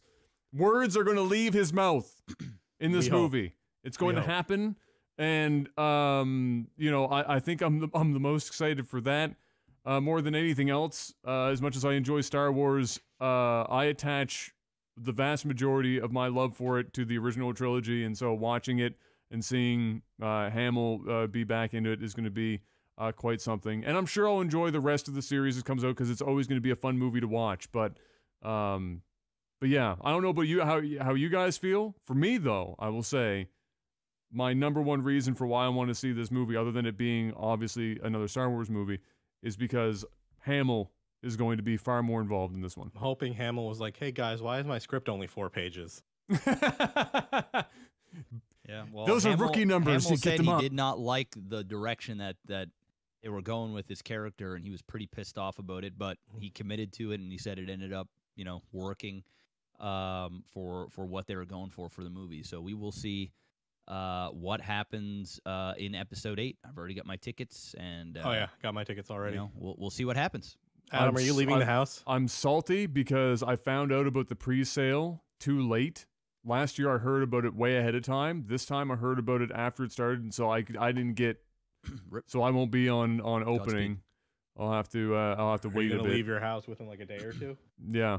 So we'll have that for sure. But yeah, obviously I want to see it, and I'm gonna have to avoid spoilers like the fucking plague. Yep. But sub mode only. Yeah. All right. Well, let's get into technical alpha. Let's get these done. Tech support. Or yeah, tech support. Sorry. Let's get into technical alpha. Yeah. What have we been doing for the past few hours? Who is this technical alpha anyway? The hacker known as Tech Alpha. Yeah, the hacker known as Technical Alpha. Oh, let's see here. While you guys look at some questions, I will say shout out to everyone who's been giving us reviews on iTunes. We're getting even closer, slowly, but we're getting closer to the 100 review mark. We're awfully damn close now, so we really appreciate that. It's going to help us out a lot anytime. If you do have a moment and you can rate us there on iTunes, is always a good thing. Or rate us anywhere where you have the ability to rate us is always a good thing to do. And then just tell somebody if you like the show. Maybe they'll like it too, and let them know they can head on over to technicalalpha.audio and get all the information they could ever need right there on the website, including, listen to some of the shows. Can you click that email link for me, Adam? What link is that? The one that says that my device is logging in. Oh, that one. Yeah. Two-factor there's not authentication. there's not very many questions. There you go. Let's go with Nobe here. Seems like we never answered a question from him. He's That a doesn't sound $10 familiar. supporter. He said, if you were a rapper, what would your stage name be? House. House? I don't know. I don't know what the fuck mine is. For all I'd be Cracker. All right, so how about this? How about you go to my rap name generator? Saltines. That's Put my your- rap put- name. put your name- Saltines. Saltines. I'm going to put my name in a generator, so I'm going to put myrapname.com or something. yeah, myrapname.com. I'm going to put in Maximus B. So here we go. Suggest name. So my rap name is going to be Jazz MB Daddy. Jazz MB. What are you, a rapper from like the late 80s? Yeah, I don't like it. I'm gonna go ahead and just do this again. I'm gonna resuggest. Oh shit. My name is Ice Adam A. Ooh, I like it. Oh, Ice yeah. Adam A. So I did two. I did one with Panic and one with Tabin. The first one I got Jam Tabin T Doom. Ooh. That's a bit of a mouthful. And then the second one is PA Smirk. My second one is N Nova Pockets. All right, this is mine right here. What does That that goes even with mean? Dude, that goes with your khaki shorts with your pockets, man. Exactly. All right, this is definitely it. All right, my name is Def Schizo Maximus B, aka Frosty Soul. Wow. I sound like a That's a long name. 1980s R&B singer that used a lot of soul glow on his Jerry curl. All right, guys, Just click this. Frosty Soul. Click the suggest female rap name. Oh boy. Ooh. Okay. All right. Oh. I got MB sugar. Oh, MB sugar sauce. What the fuck? I got here we Mistress go. P Panic Cash. I got Slim AM. Dude, you got the best names. That's a good Slim one, man. AM is pretty good. Slim AM. Ah. Mad Maximus Nugget. Mad Maximus Nugget. The MMN, baby. It's the Mad Oh Maximus my Be Nugget. an emote, God. Maximus Nugget. Did you know that Post Malone actually put his name in my rap name generator, and that's how he got Post Malone? Are you serious? Yeah, that's how he came up with the name. Why, he won the lottery then. Post all Malone's right. a pretty dope name. Someone in chat mentioned the old school meme from our DBZ question, so I went with it. I got a Rula Popo P, aka Jiggy Frenzy. Oh, that's it right there. It's a long ass name, but I like it. That's a really long name, but it's good. It's good. Shout outs to Post Malone for being absolute fire, though. Miyagi Easy. There you go. That's fun. Anyway, so there you go. That's pretty Some good names there. I like Get it. another one. I like it. Let's see here. I'm gonna actually take this one. I feel like it's a good one. Go for This it. is from our good buddy Jorbach, Okay.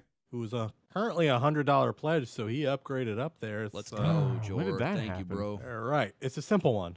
What would your personal graphic novel be about? My personal graphic novel. Okay. So like Watchmen style, not just like a comic book, but like Am your I Watchmen. flipping the pages left to right or right to left? This is an important question. I'm gonna say you can be as weeb as you want to be. Okay. You know what? I'm gonna have to go with the Fellowship again, boys. I'm gonna have to go with destroying the Demon and, Oh and the my Seaman God. and collecting the D's to open up the D Jeff dungeon is- and destroying the Demon's penis. Jeff is And definitely saving the flipping world. from right to left. So I'm gonna tell you Oh, right yeah. now, I think that would be really cool, having big graphic pages with penises just getting cut off and My huge blood Maximus splatter and Academia. demons just getting messed up.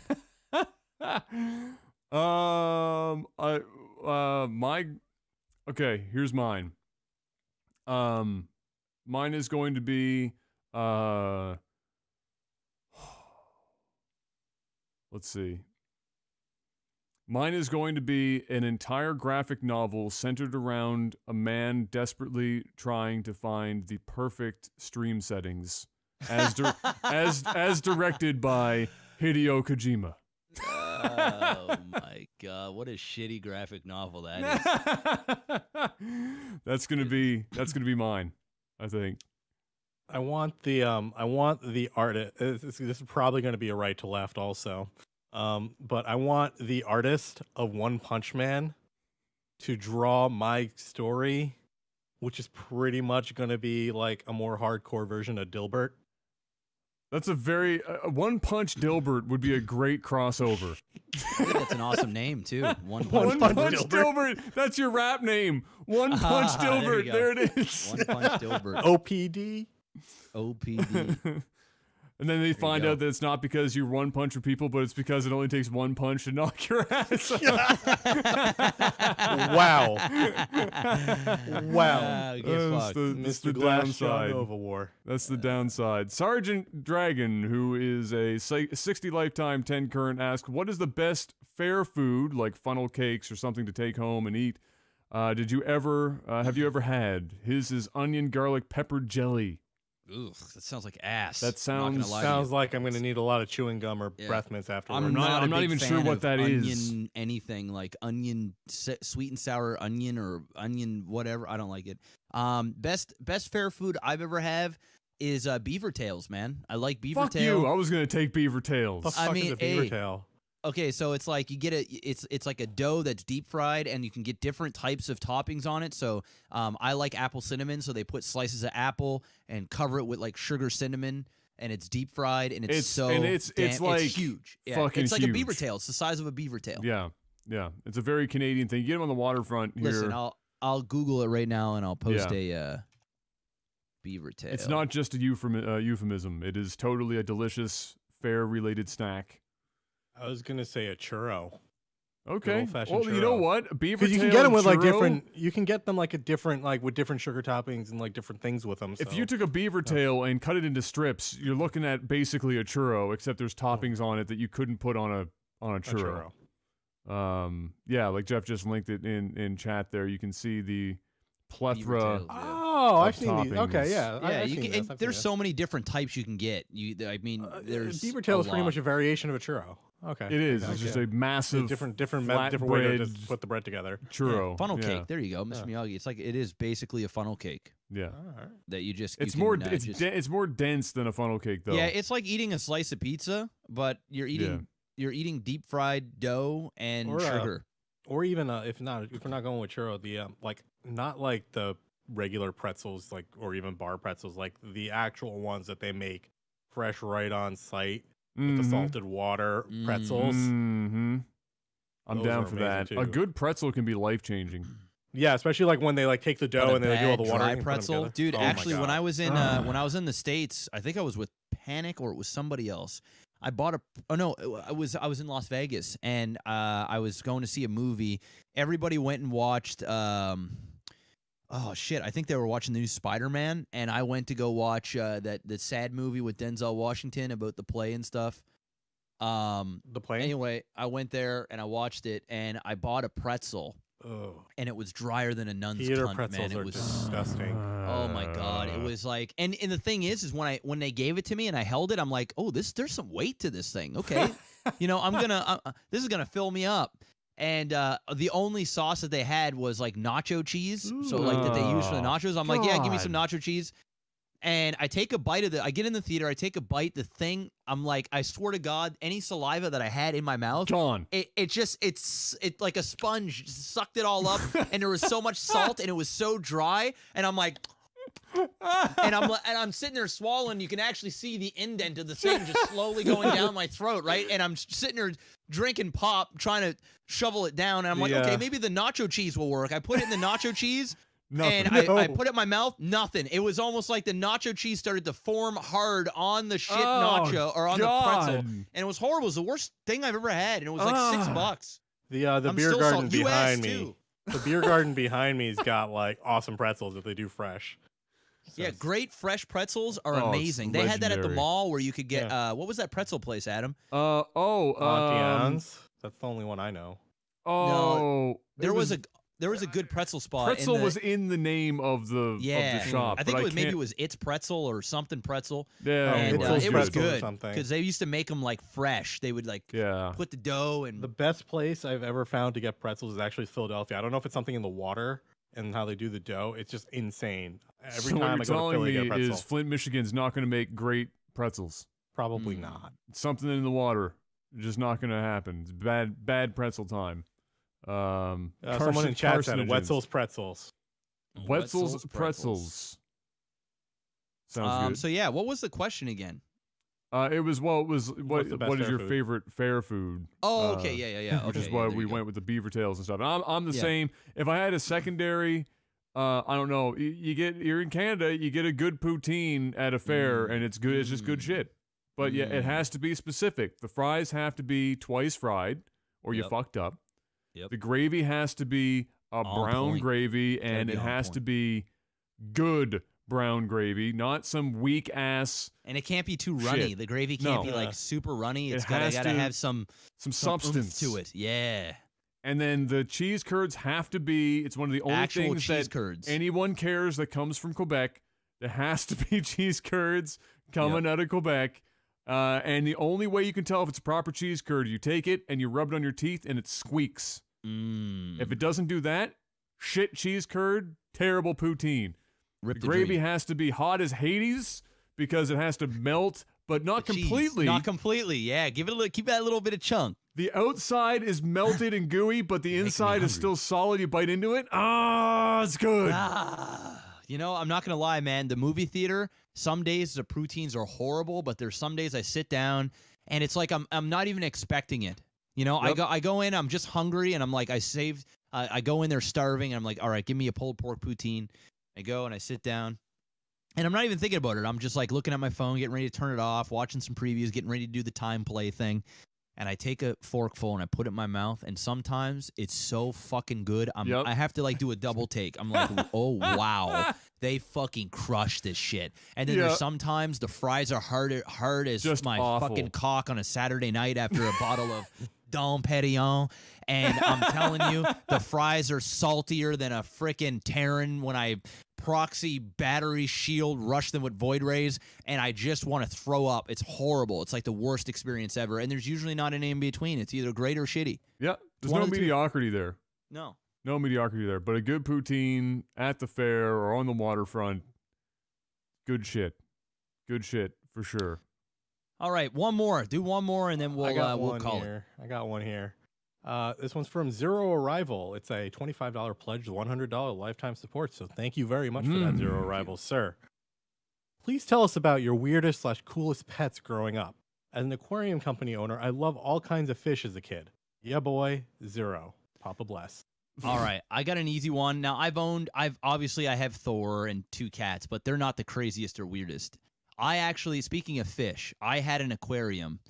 This was when I was living out in the hood by Kel's Deli there. Remember that, Adam? So anyway, I had that fish tank. You remember that was sitting in the corner of my living room, and it was like a stand-up fish tank? Sometimes you could actually see through the glass. Yeah, it was like there was so much like mildew and fungi or whatever you want to call it in there. So anyway, algae buildup. I had that's algae. So I had the great idea that when I was man enough and I was my own spot, that I always wanted to have a nice aquarium with some coral reef and all this other stuff.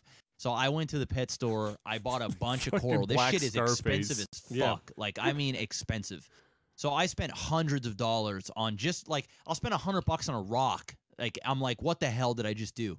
So I put it in there, and then I went and got a bunch of fish, and I was adding the fish little by little, slowly. Like you'd have a bag, and you have to just leave the bag on top so the fish can get used to the temperature of the water. And I had like filters and different things like that. It was work.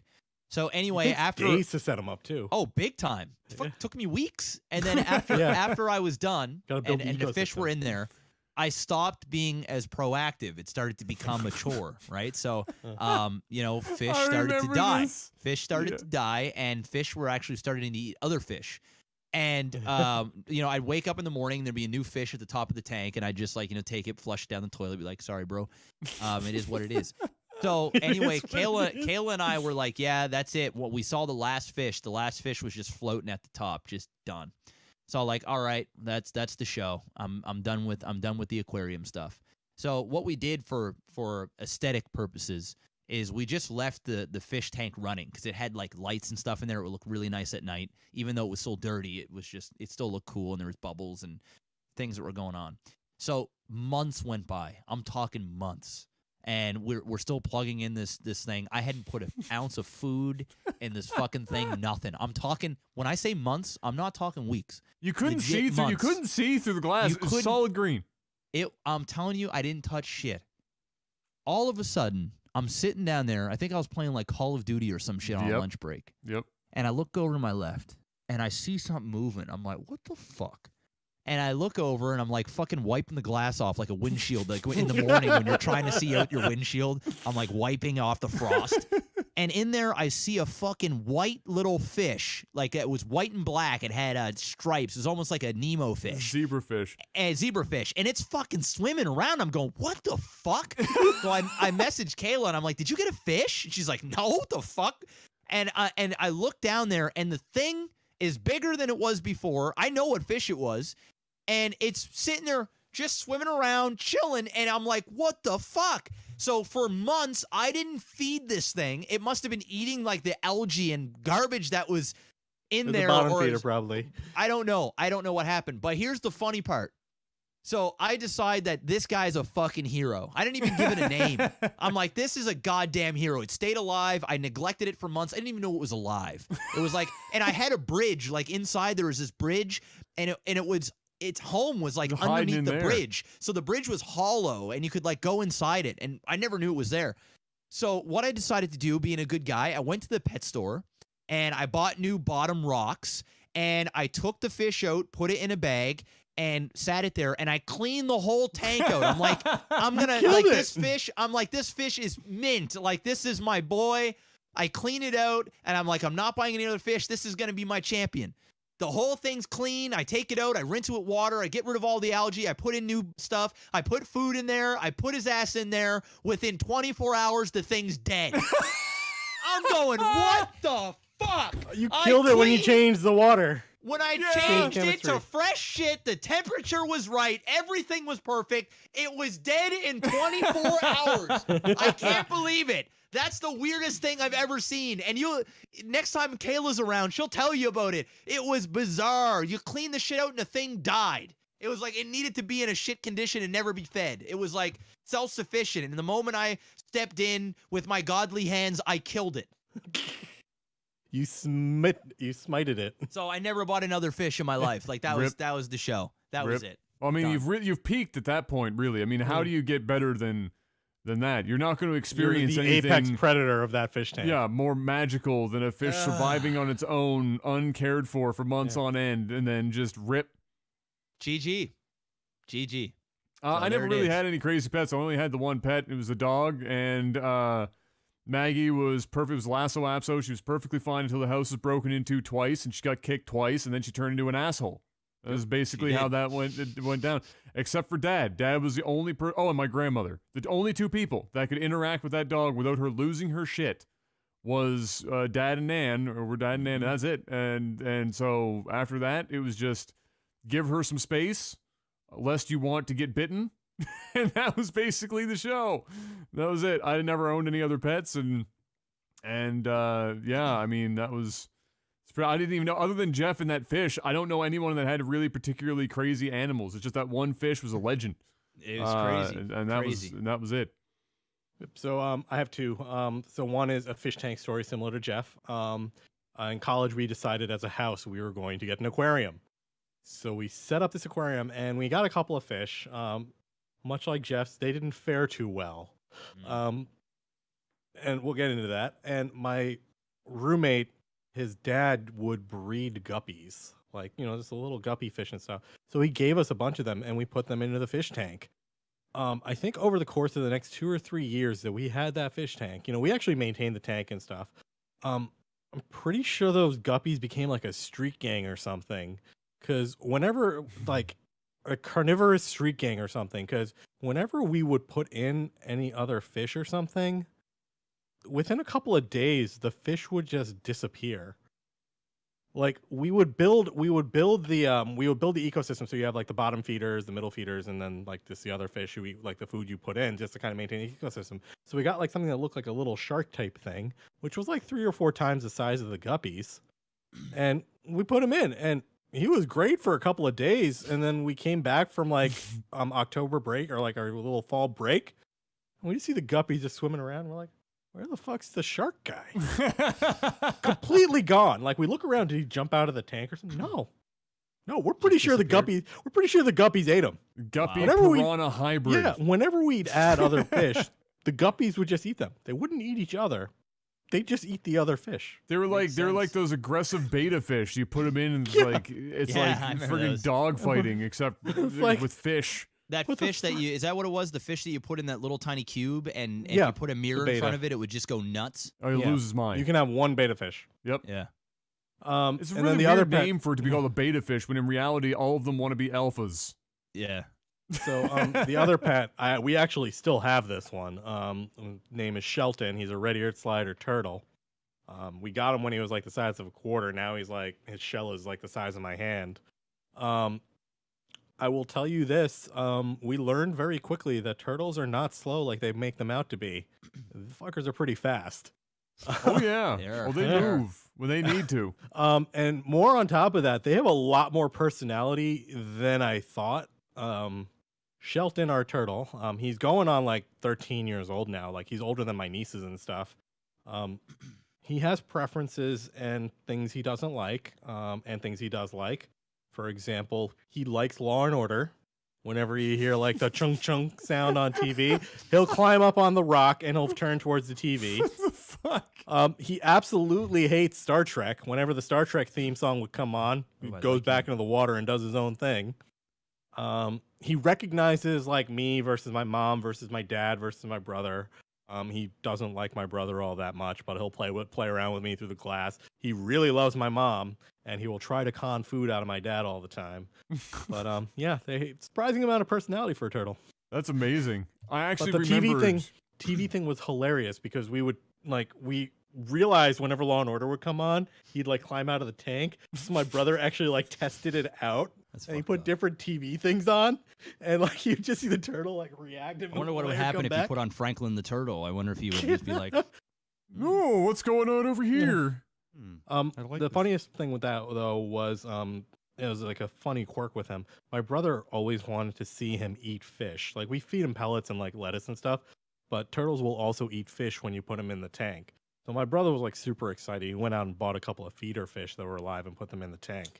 My brother sat there for like 4 hours watching Shelton swim around and play with the fish. There like you go. had no incentive to eat them, or he didn't even look. My brother grew tired after like 4 hours, right? We went out that night and we come back, and at like 2 a.m. my brother looks in the tank. Fish is missing. My brother's like, God damn. No. Shelton's like, I'm not gonna eat for your amusement. Missed the window. And then when we came back in the morning, the other 3 fish were gone. No, I just remembered I did actually own fish when I was younger. Before Jeff was even on the street, I owned fish. They weren't beta fish, but they were like, you could have a couple of them in there at a time. They were gold, but they weren't goldfish. I don't know what kind of fish they were, but they come in this little cube of water.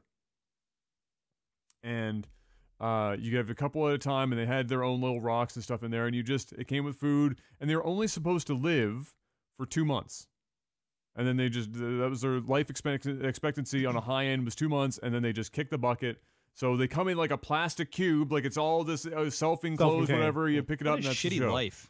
And yeah, really, I guess. So I own these 2, and one of them, kind of like Jeff's fish, lived for fucking ever. I ran out of food. Because it only comes with so much, because they're like, look, these fish are going to be dead inside of 2 months, and so there's no food.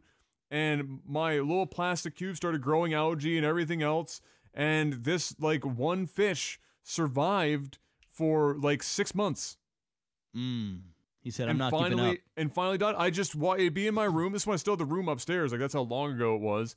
And I walk into the room after school, and I look in, and sure as shit, he's still alive. He's swimming around. There's no other fish in there. There's nothing for him to interact with. It's literally a fucking cube of water, like this big, with some rocks at the bottom, and he's just like swimming laps for 6 months, and he survived 3 times his life expectancy with no food after 2 months.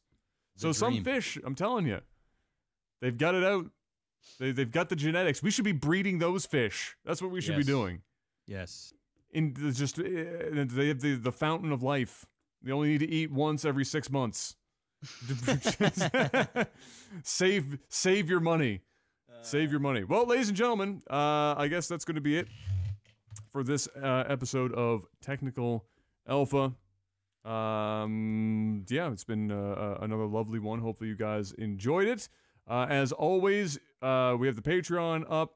If you're interested in supporting us and allowing us to continue to do this content and work towards more content like a D&D campaign at the 5,000 mark, you can head on over to patreon.com/technicalalpha. Also, head on over to technicalalpha.audio if you need any other information, or if you just want to listen to episodes there. If you're not listening to it on iTunes or YouTube or here on Twitch or somewhere else, they're all available to listen within the website, technicalalpha.audio, so you can go and check that out. Big thanks, of course, as always, to those who've been rating and spreading the word about the podcast. We do appreciate it. It's the only way that we get a chance to grow.